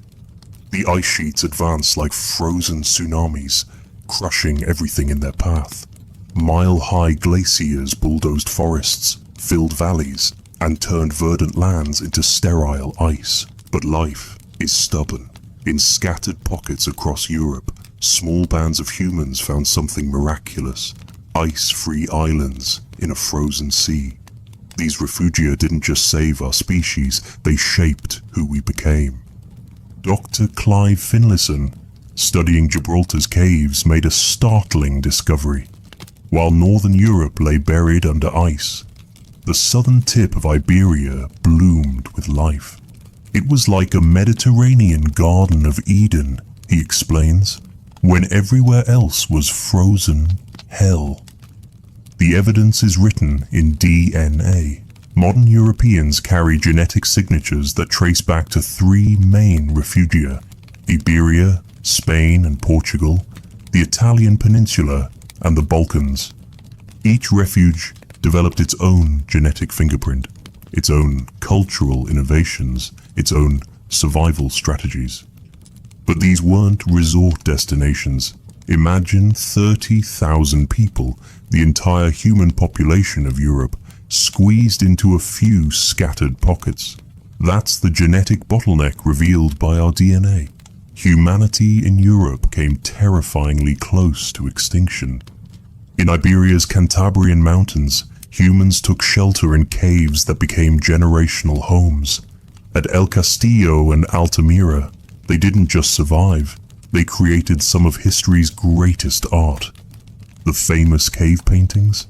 They're not random decorations. They're the Netflix of the Ice Age, stories and survival guides painted on stone. Meanwhile, in the Italian refuge, centered around the Po Valley, humans developed different adaptations. Archaeological sites like Grotta Paglici show a diet heavy in small game. Rabbits, birds, and snails. When you can't hunt mammoth, you improvise. These people became specialists in exploiting every available resource, a skill that would prove vital when the ice retreated. The Balkans refuge, tucked between the Carpathians and the Mediterranean, tells yet another story. At sites like Vindiga Cave in Croatia, we find evidence of the last Neanderthals. This refugium became a melting pot where our species' last great cousin finally disappeared, but not before interbreeding with modern humans one final time. Professor Oxala Garcia Rodriguez's groundbreaking 2024 research revealed something unexpected. These refugia weren't prisons. People moved between them carrying genes, ideas, and innovations. Maritime technology advanced dramatically as coastal routes became lifelines between isolated populations. When the ice finally began retreating 19,000 years ago, something remarkable happened. Like compressed springs suddenly released, populations exploded out of their refugia. Iberians moved north, Italians spread west, Balkan peoples pushed east. Each group carried unique genetic markers and cultural innovations developed during their isolation. The refugia created Europe's diversity. Languages, technologies, and genetic variations that define modern Europeans all trace back to these Ice Age sanctuaries. The Basque language, Europe's oldest, likely survived in the Iberian refugium. The artistic traditions that flowered in the Renaissance, they echo techniques developed in Italian refuge caves. Today, as we face our own climate crisis, the refugia offer a lesson. Survival isn't just about enduring. It's about adapting, innovating, and maintaining connections even in the darkest times. Our ancestors didn't just hide in refugia, they used them as laboratories for human innovation. The celebration was premature. After thousands of years of bitter cold, the world was finally warming. Forests returned to Europe. Megafauna populations recovered. Humans expanded from their refugia. Then, 12,900 years ago, in less than a decade, winter returned with a vengeance. Scientists call it the Younger Dryas. The humans who lived through it would have called it the end of the world.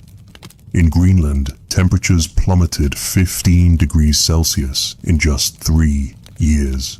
3 years. Imagine your hometown going from Los Angeles weather to Antarctica conditions before a child could learn to walk. Trees that had grown for centuries died in a single winter.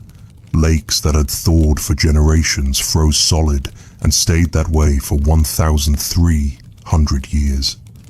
Dr. Wallace Brucker, who first proposed the mechanism, described it as a massive heart attack in Earth's climate system. The patient survived, but barely.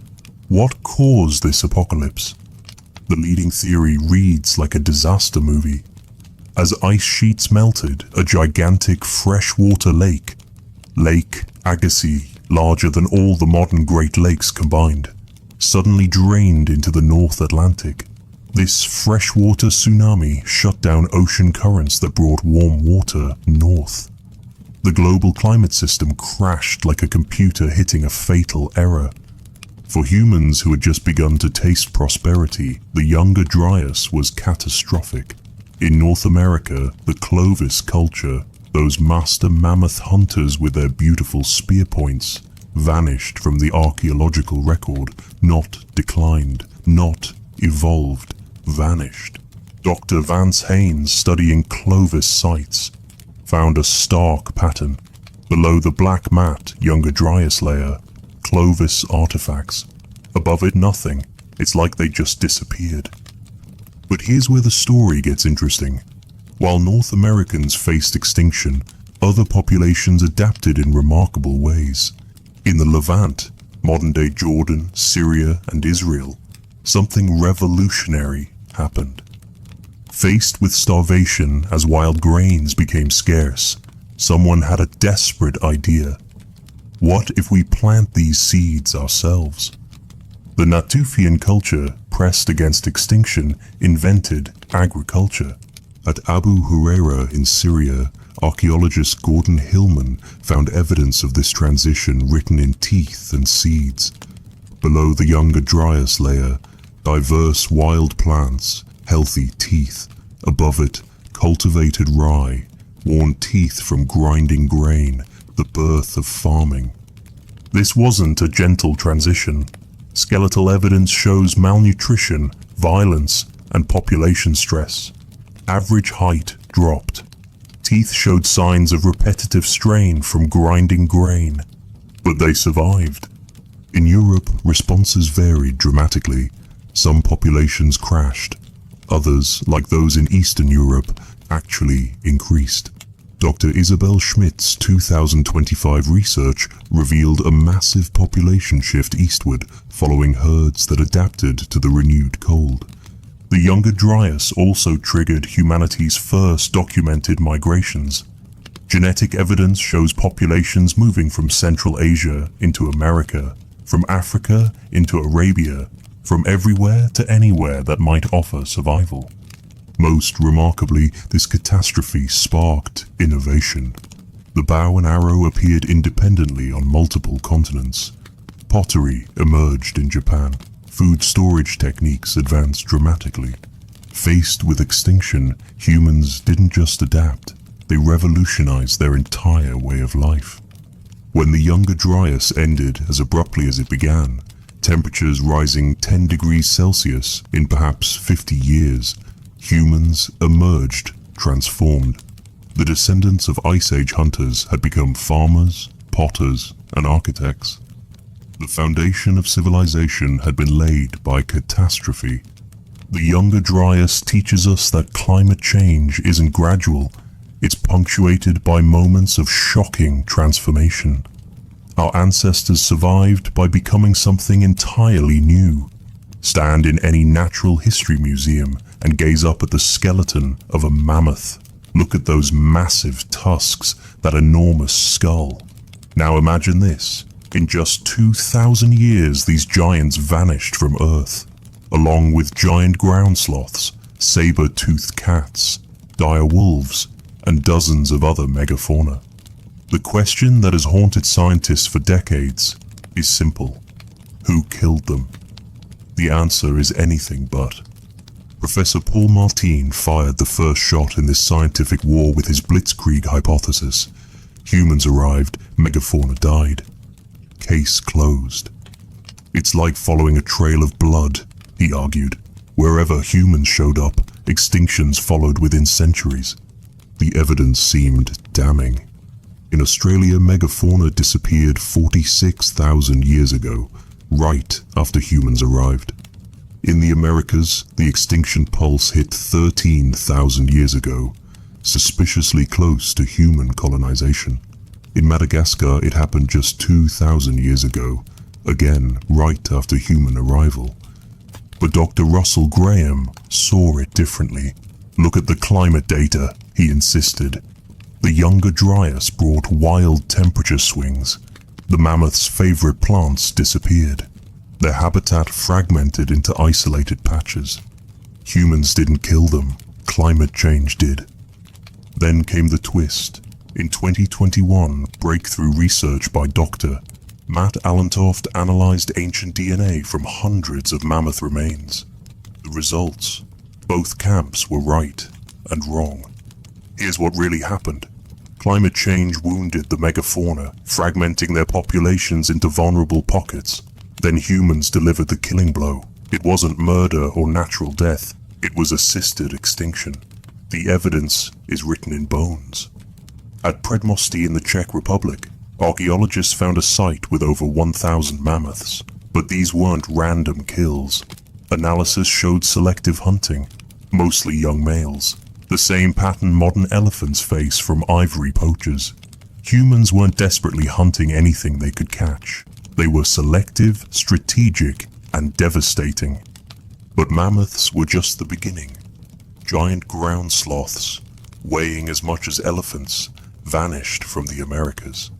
In one cave in Brazil, researchers found sloth bones with cut marks dated to 12,600 years ago, some of the last of their kind butchered by human hands. The saber-toothed cat's story is even more poignant. These apex predators had survived dozens of ice ages, but isotope analysis of their bones shows their final centuries were desperate. Their prey, mammoth calves, bison, horses, were disappearing. In their final years, some saber-tooths were eating each other. Cannibalism born of starvation. Dr. Jacqueline Gill studies ancient dung fungus. Yes, that's a real job, to track megafauna populations. Her work revealed something crucial. Large herbivore populations crashed before the climate changed dramatically.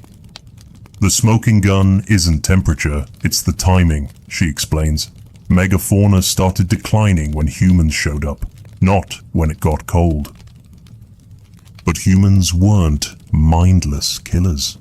At Kostenki in Russia, archaeologists found mammoth bone houses with storage pits full of frozen meat. These hunters were thinking long-term, preserving resources. The tragedy wasn't greed.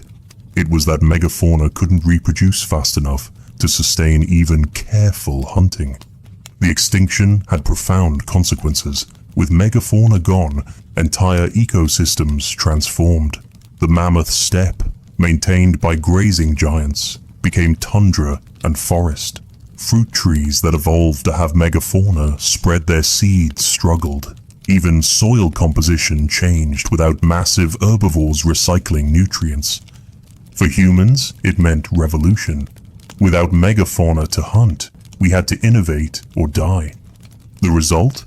Agriculture, animal domestication, and the roots of civilization itself. Today, as we face the sixth mass extinction, the megafauna's ghost reminds us, we've been here before. We are both the asteroid and the survivors. Deep in Lascaux Cave, your headlamp illuminates something that stops you cold. A thundering herd of aurochs charges across the stone ceiling, so vivid you instinctively step back. Horses gallop in perfect anatomical detail. A falling bison, pierced by spears, tumbles with its legs splayed in a way only someone who'd seen many kills would know to paint. This isn't decoration. It's a survival manual written in pigment and stone. For decades, archaeologists dismissed cave art as hunting magic or primitive religion. Then Dr. April Nowell made a discovery that changed everything. The animals weren't random. They were seasonal field guides. Look at the deer in Font de Gaume, she explains, pointing to seemingly decorative details. Those aren't artistic flourishes. Those are September antlers, the velvet just shed. And the horses? Their coats show specific seasonal patterns. Winter fur, summer coats, pregnant mares in spring. The revelation was staggering. These caves weren't churches, they were libraries. At Chauvet Cave, dated to 36,000 years ago, the sophistication is breathtaking. Lions are shown hunting in coordinated groups, behavior that would be crucial to avoid. Rhinos display territorial markings. Bears are depicted in various seasonal states, from winter dormancy to summer aggression. But the real genius lies in the placement. Dr. Jean Klotz, studying Paleolithic caves for decades, noticed patterns.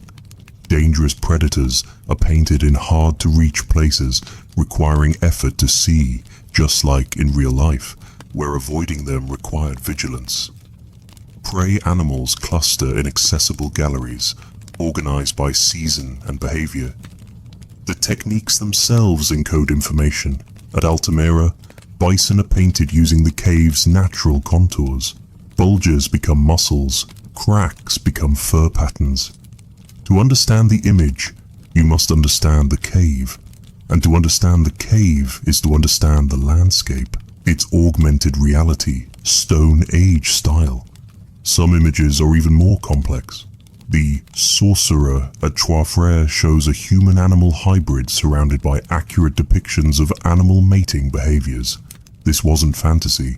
It was a teaching tool about animal reproductive cycles, crucial information for predicting herd movements. The abstract symbols haunted researchers for years. Dots, lines, geometric patterns seemed meaningless until Genevieve von Petzinger cracked part of the code. These symbols, replicated across Europe, were consistent markers. Calendar systems, clan signs, direction markers.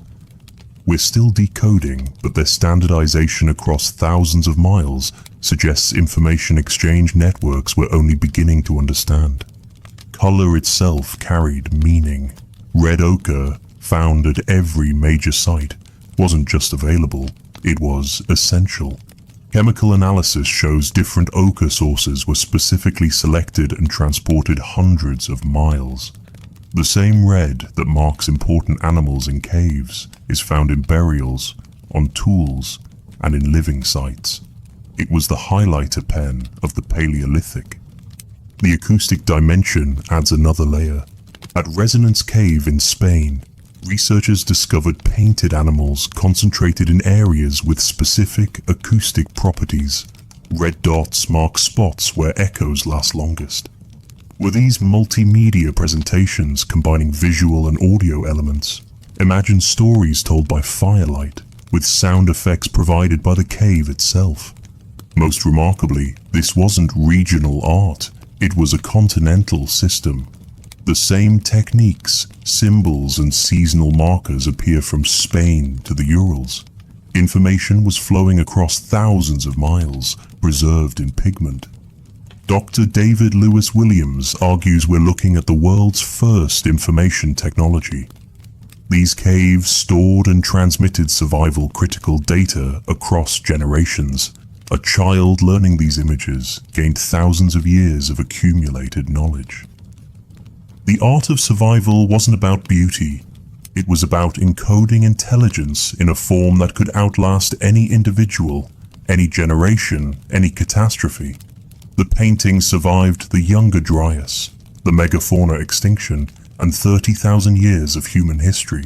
In our age of digital fragility, perhaps we should ask, will our information last as long as theirs? In Hohlfels Cave, Germany, archaeologist Nicholas Conrad brushed away 43,000 years of dust to reveal something extraordinary. A flute carved from a griffon vulture's wingbone, so perfectly preserved that when researchers created a replica and played it, the notes rang true.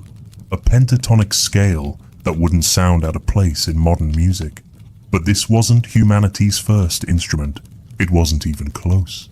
The Divjabab flute, crafted by Neanderthals 60,000 years ago from a cave bear femur, suggests music predates our species. But it's during the Ice Age that music exploded into something revolutionary, a survival technology disguised as entertainment. Dr. Francesco D'Errico, studying these ancient instruments, made a startling discovery. The bones weren't randomly selected. Swan wing bones, mammoth ivory, cave bear femurs. Each material was chosen for specific acoustic properties. These weren't toys. They were precision instruments. At Isteritz Cave in France, archaeologists found a workshop, a literal Ice Age recording studio. Over 20 flutes in various stages of completion, along with the tools to make them. But here's the kicker, they were standardized. The finger holes were placed using mathematical ratios that produce consistent scales. Mass production 35,000 years ago. Why did starving, freezing humans invest precious time crafting flutes? The answer lies in what music does to the human brain. Dr. Danielle Levitin's research shows that music activates more regions of the brain simultaneously than any other activity. It synchronizes groups, enhances memory, and triggers endorphin release. For Ice Age humans, music wasn't entertainment, it was social glue, memory aid, and antidepressant rolled into one. The archaeological evidence supports this. Musical instruments cluster at aggregation sites, places where multiple bands gathered. At Dolní Věstonice, where mammoth hunters assembled annually, researchers found not just flutes, but drums made from mammoth skulls, rattles from shells, and what appears to be a xylophone made from cave bear bones. But music was more than social lubricant. Dr. Stephen Mithen argues it was proto-language, encoding information in memorable patterns. Consider the challenge. How do you pass down critical survival information without writing? You sing it. Ethnographic studies of modern hunter-gatherers reveal song maps, musical journeys that encode navigation information. A melody might represent a river. Rhythm changes, indicating rapids or safe crossings. The Aboriginal Australian songlines preserve navigation routes tens of thousands of years old. Ice Age Europeans likely had similar systems. The instruments themselves tell stories. Bone flutes required months of preparation. First, selecting the right bone. Swan radius bones were preferred for their natural acoustic chambers. Then, careful extraction without damaging the bone. Cleaning, drying, and aging. Finally, the delicate process of boring finger holes, where one wrong move meant starting over. This investment of time only makes sense if music was essential, and it was. At Geisenklösterler Cave, musical instruments are found in the same layers as the earliest figurative art and symbolic ornaments. Music, art, and symbolism emerge together, the package deal of behavioral modernity. The rhythms themselves may be preserved in the art. Dr. Rupert Till studied the acoustic properties of painted caves and found something remarkable. Handprints and dots in caves often correspond to acoustic sweet spots. Were these rhythm notations? Sheet music on stone. Most intriguingly, the musical traditions show regional variations. German flutes differ from French ones in subtle but consistent ways. Like dialects in language, musical traditions developed regional flavors while maintaining underlying unity. This suggests music served as both unifier and identifier, marking your group while allowing communication with others. The bone flutes also reveal trade networks. At Hohlefels, one flute is made from a vulture species that didn't live locally. Someone carried that bone hundreds of miles, suggesting traveling musicians or traded instruments. In the flickering firelight of an Ice Age night, music would have transformed mere survival into something worth surviving for. It turned collections of individuals into communities, random sounds into shared meaning, and brutal existence into human experience. When we play these ancient flutes today, we're not just hearing notes, we're hearing the birth of human culture itself, preserved in bone and breath across 40,000 years of silence. In Hohlefels Cave, Germany, archaeologist Nicholas Conrad brushed away 43,000 years of dust to reveal something extraordinary. A flute carved from a griffon vulture's wing bone, so perfectly preserved that when researchers created a replica and played it, the notes rang true. A pentatonic scale that wouldn't sound out of place in modern music. But this wasn't humanity's first instrument. It wasn't even close. The Divjebab flute, crafted by Neanderthals 60,000 years ago from a cave bear femur, suggests music predates our species. But it's during the Ice Age that music exploded into something revolutionary, a survival technology disguised as entertainment. Dr. Francesco Derrico, studying these ancient instruments, made a startling discovery. The bones weren't randomly selected. Swan wing bones, mammoth ivory, cave bear femurs. Each material was chosen for specific acoustic properties. These weren't toys. They were precision instruments. At Isturitz Cave in France, archaeologists found a workshop, a literal Ice Age recording studio, over 20 flutes in various stages of completion, along with the tools to make them. But here's the kicker: they were standardized. The finger holes were placed using mathematical ratios that produce consistent scales. Mass production, 35,000 years ago. Why did starving, freezing humans invest precious time crafting flutes?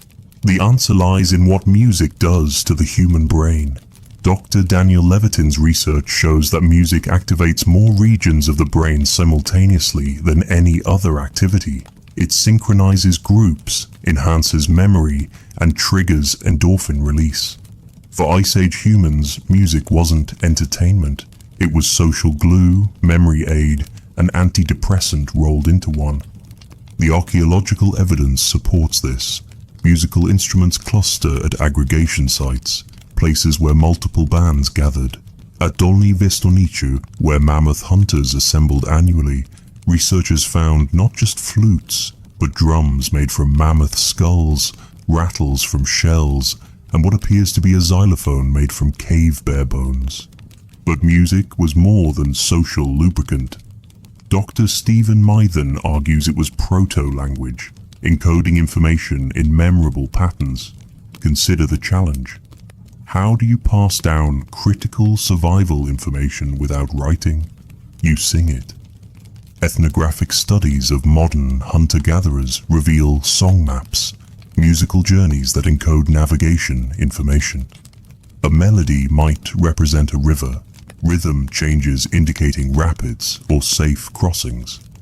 The Aboriginal Australian songlines preserve navigation routes tens of thousands of years old. Ice Age Europeans likely had similar systems.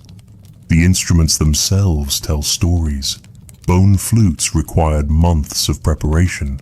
First, selecting the right bone.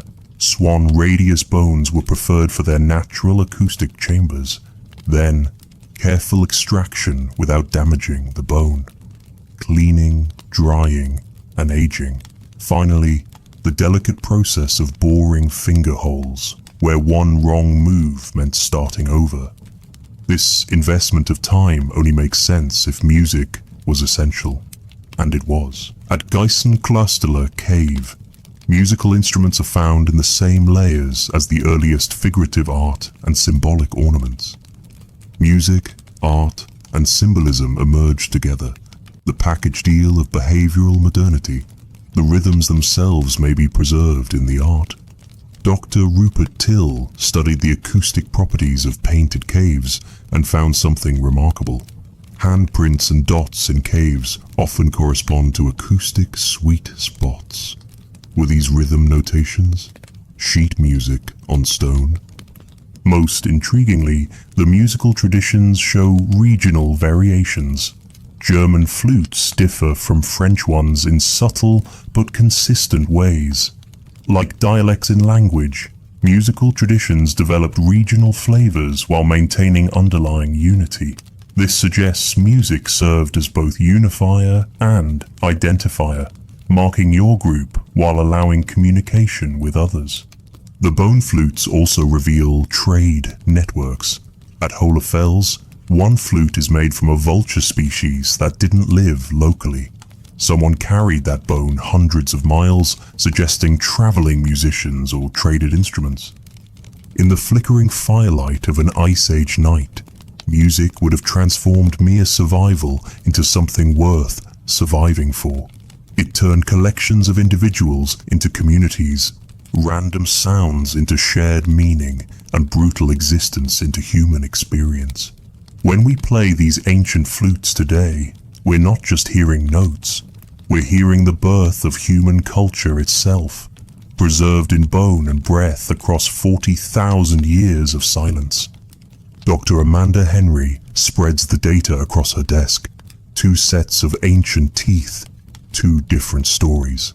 The first set, 40,000-year-old hunter-gatherer teeth, worn but cavity-free, telling tales of a diet that would make modern nutritionists weep with envy. The second set, 10,000-year-old agricultural teeth, riddled with cavities showing signs of malnutrition. Progress, it seems, came with a price.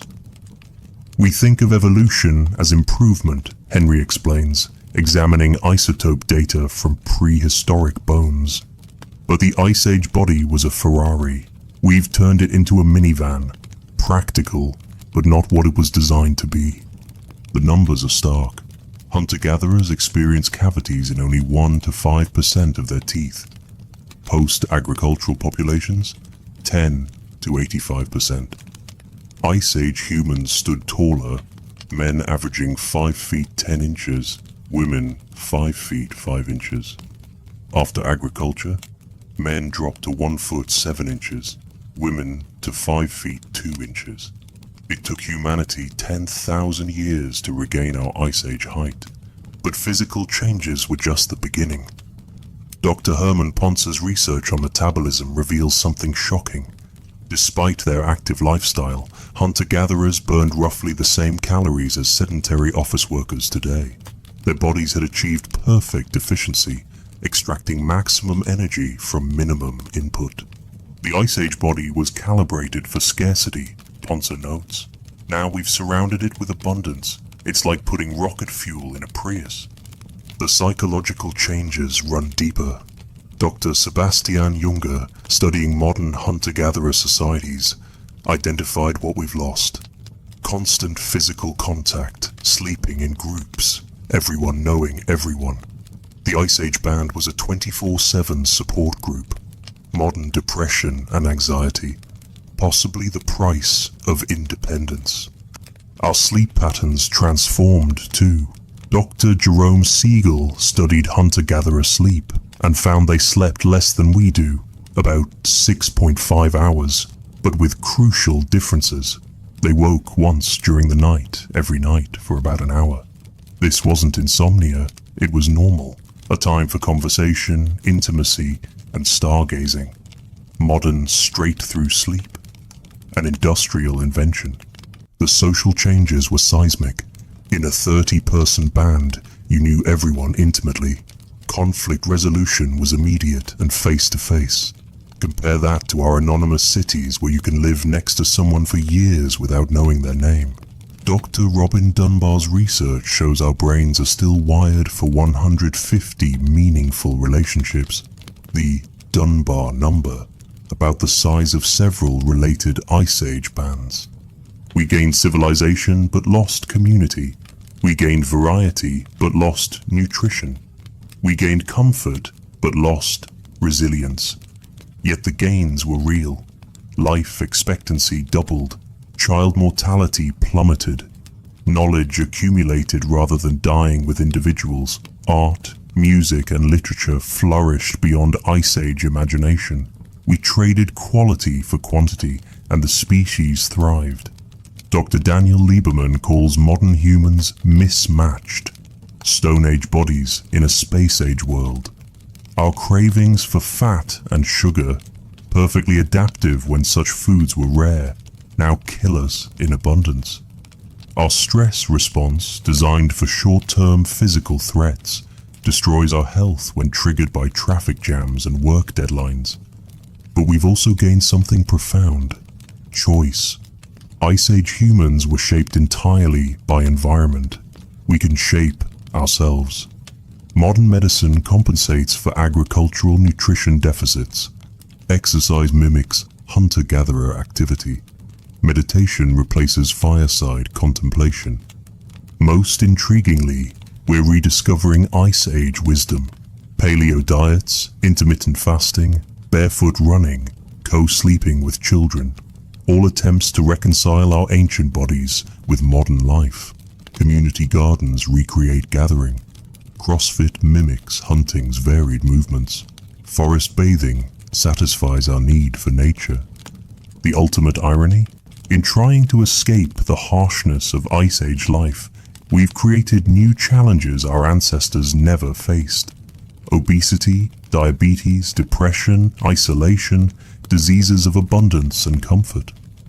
As we face climate change, resource depletion, and social fragmentation, perhaps the Ice Age's greatest gift isn't what we gained or lost, but what we learned. Humans are infinitely adaptable. We survived the ice. We'll survive the heat. The question isn't whether we'll adapt, but what we'll become in the process. The skeleton tells a different story than expected.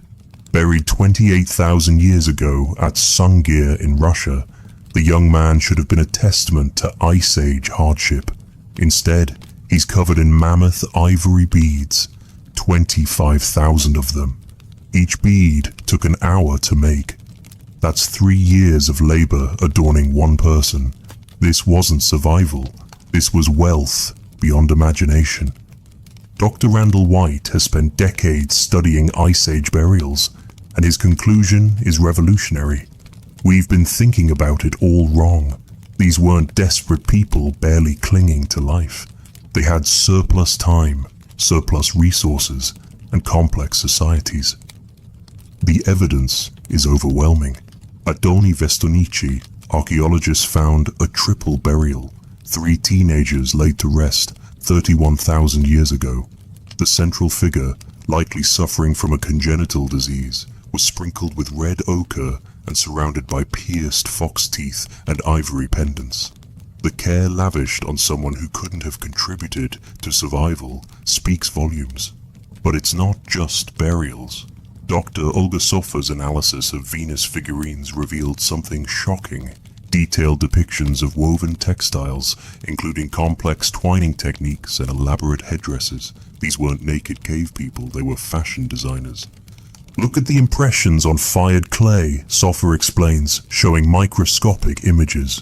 We see fine weaving, possibly made from plant fibers, different weaves for different purposes. These people had wardrobes. The nutrition data is equally surprising. Isotope analysis from bones across Ice Age Europe shows varied, balanced diets. Yes, they ate mammoth, but also fish, birds, plants, and small game. At Ohalo 2 in Israel, 23,000-year-old grinding stones contain residues from over 140 plant species. This wasn't desperation cuisine, it was sophisticated food culture. Population genetics reveals another surprise. Dr. Eske Willeslev's ancient DNA studies show Ice Age Europeans maintained stable, even growing populations through the last glacial maximum. While specific regions experienced bottlenecks, the overall picture is resilience, not decline. They were like wolves, Willeslev notes. Other species fled south or went extinct. Humans adapted in place. The technology wasn't primitive, it was perfectly adapted.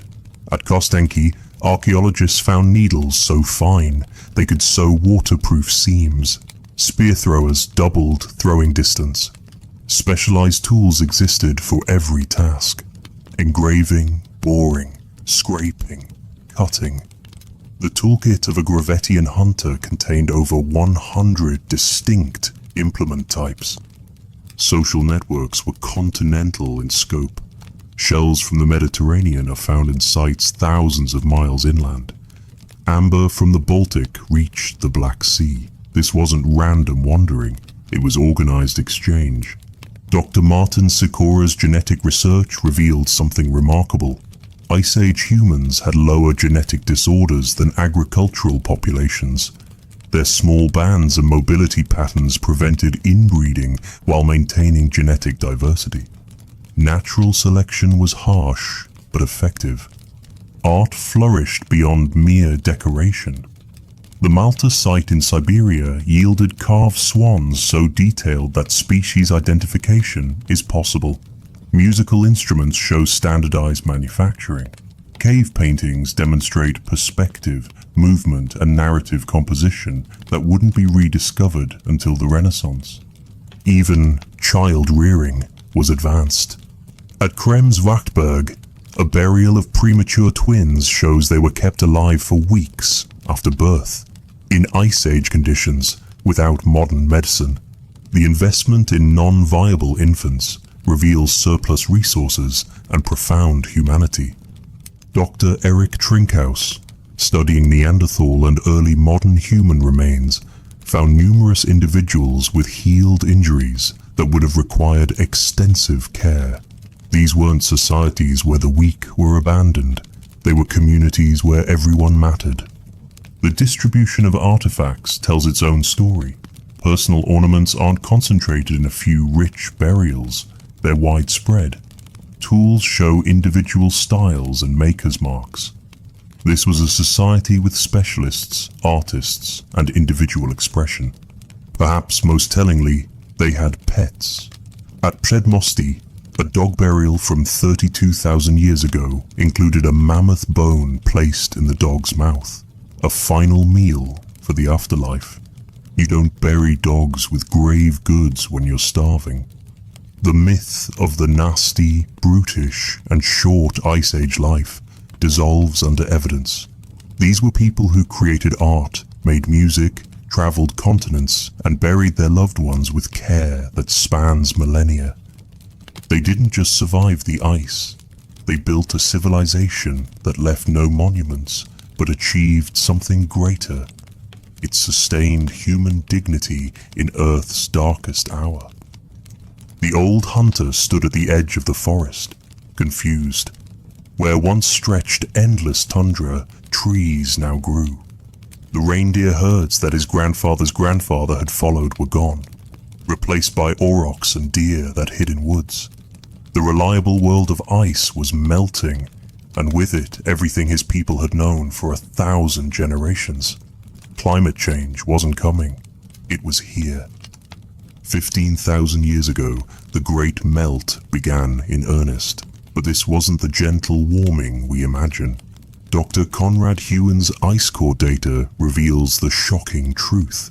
Temperatures rose 10 degrees Celsius in some regions in just 50 years. Imagine New York developing Miami's climate before a child becomes a grandparent.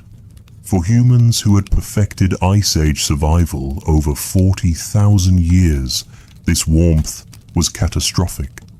The very skills that had saved them now became obsolete. At Starkar in England, archaeologists found the remains of the last hunter-gatherers trying to maintain their way of life. The site, dated to 11,000 years ago, shows desperate innovation. Wooden platforms built over new wetlands, specialized tools for forest hunting, headdresses made from deer skulls, possibly shamanic attempts to understand their changing world. But the biggest shock was dietary. Isotope analysis by Dr. Nikki Milner revealed a sudden shift from varied diets to heavy reliance on fish. The great herds were gone. The diverse plant foods were changing. These master survivalists were reduced to living on pike and perch. The social upheaval was even more dramatic. Band society, perfected over millennia, began breaking down. At Lipinski Vir on the Danube, we see something new. Permanent settlements. Houses with foundations. Cemeteries with hierarchical burials. The egalitarian world of the Ice Age was stratifying. Dr. Brian Hayden calls it the original affluent society's end. Hunter-gatherers had worked perhaps 20 hours a week. Early farmers worked 40 to 60 hours. Health declined, violence increased, but population exploded. Why did they do it? Why trade health and freedom for backbreaking agricultural labor? The answer lies in demographic trap theory. As climate warmed, populations grew. Territories that once supported a band now held 3. The old solution, fission and movement, no longer worked. Every territory was occupied. For the first time in human history, there was nowhere else to go. At Göbekli Tepe in Turkey, we see humanity's response to this crisis. Massive stone circles carved with dying Ice Age animals, built by hunter-gatherers 11,500 years ago. Dr. Klaus Schmidt who excavated the site called it the last stand of the hunter-gatherers. These weren't temples to gods, they were monuments to a dying way of life. The transition wasn't voluntary. Genetic evidence shows most European hunter-gatherers didn't become farmers. They were replaced by them. When agricultural populations arrived from the Near East 8,000 years ago, hunter-gatherer DNA largely vanished within centuries. The children of the ice were overwhelmed by the children of grain. But fragments of Ice Age wisdom persisted. In Scandinavia, the pitted ware culture maintained hunting and gathering alongside farmers for 1,000 years. They traded seal oil for grain, amber for pottery. Two worlds coexisting until farming's demographic advantage inevitably won. The psychological impact was profound. Art changed from naturalistic animals to abstract symbols. Music shifted from portable instruments to fixed installations. Stories went from memorized epics to written texts. The direct, intimate world of the band became the abstract, hierarchical world of civilization. Yet something was gained in this loss. Writing preserved knowledge. Agriculture supported specialists. Cities enabled innovation. The warmth that ended the Ice Age way of life also enabled everything we call civilization. As we face our own climate crisis, the lesson is clear. Adaptation isn't optional. The Ice Age hunters' descendants didn't choose agriculture. It chose them. They could no more return to hunting and gathering than we can return to agriculture. Forward is the only direction. But perhaps we can learn from both worlds.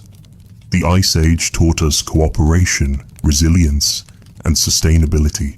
The Warm Age taught us innovation, accumulation, and growth. Our challenge is synthesis, combining Ice Age wisdom with modern capability. The ice melted, and with it, a world. But from that meltwater grew everything we are. The question now is, as our world melts again, what will grow from us?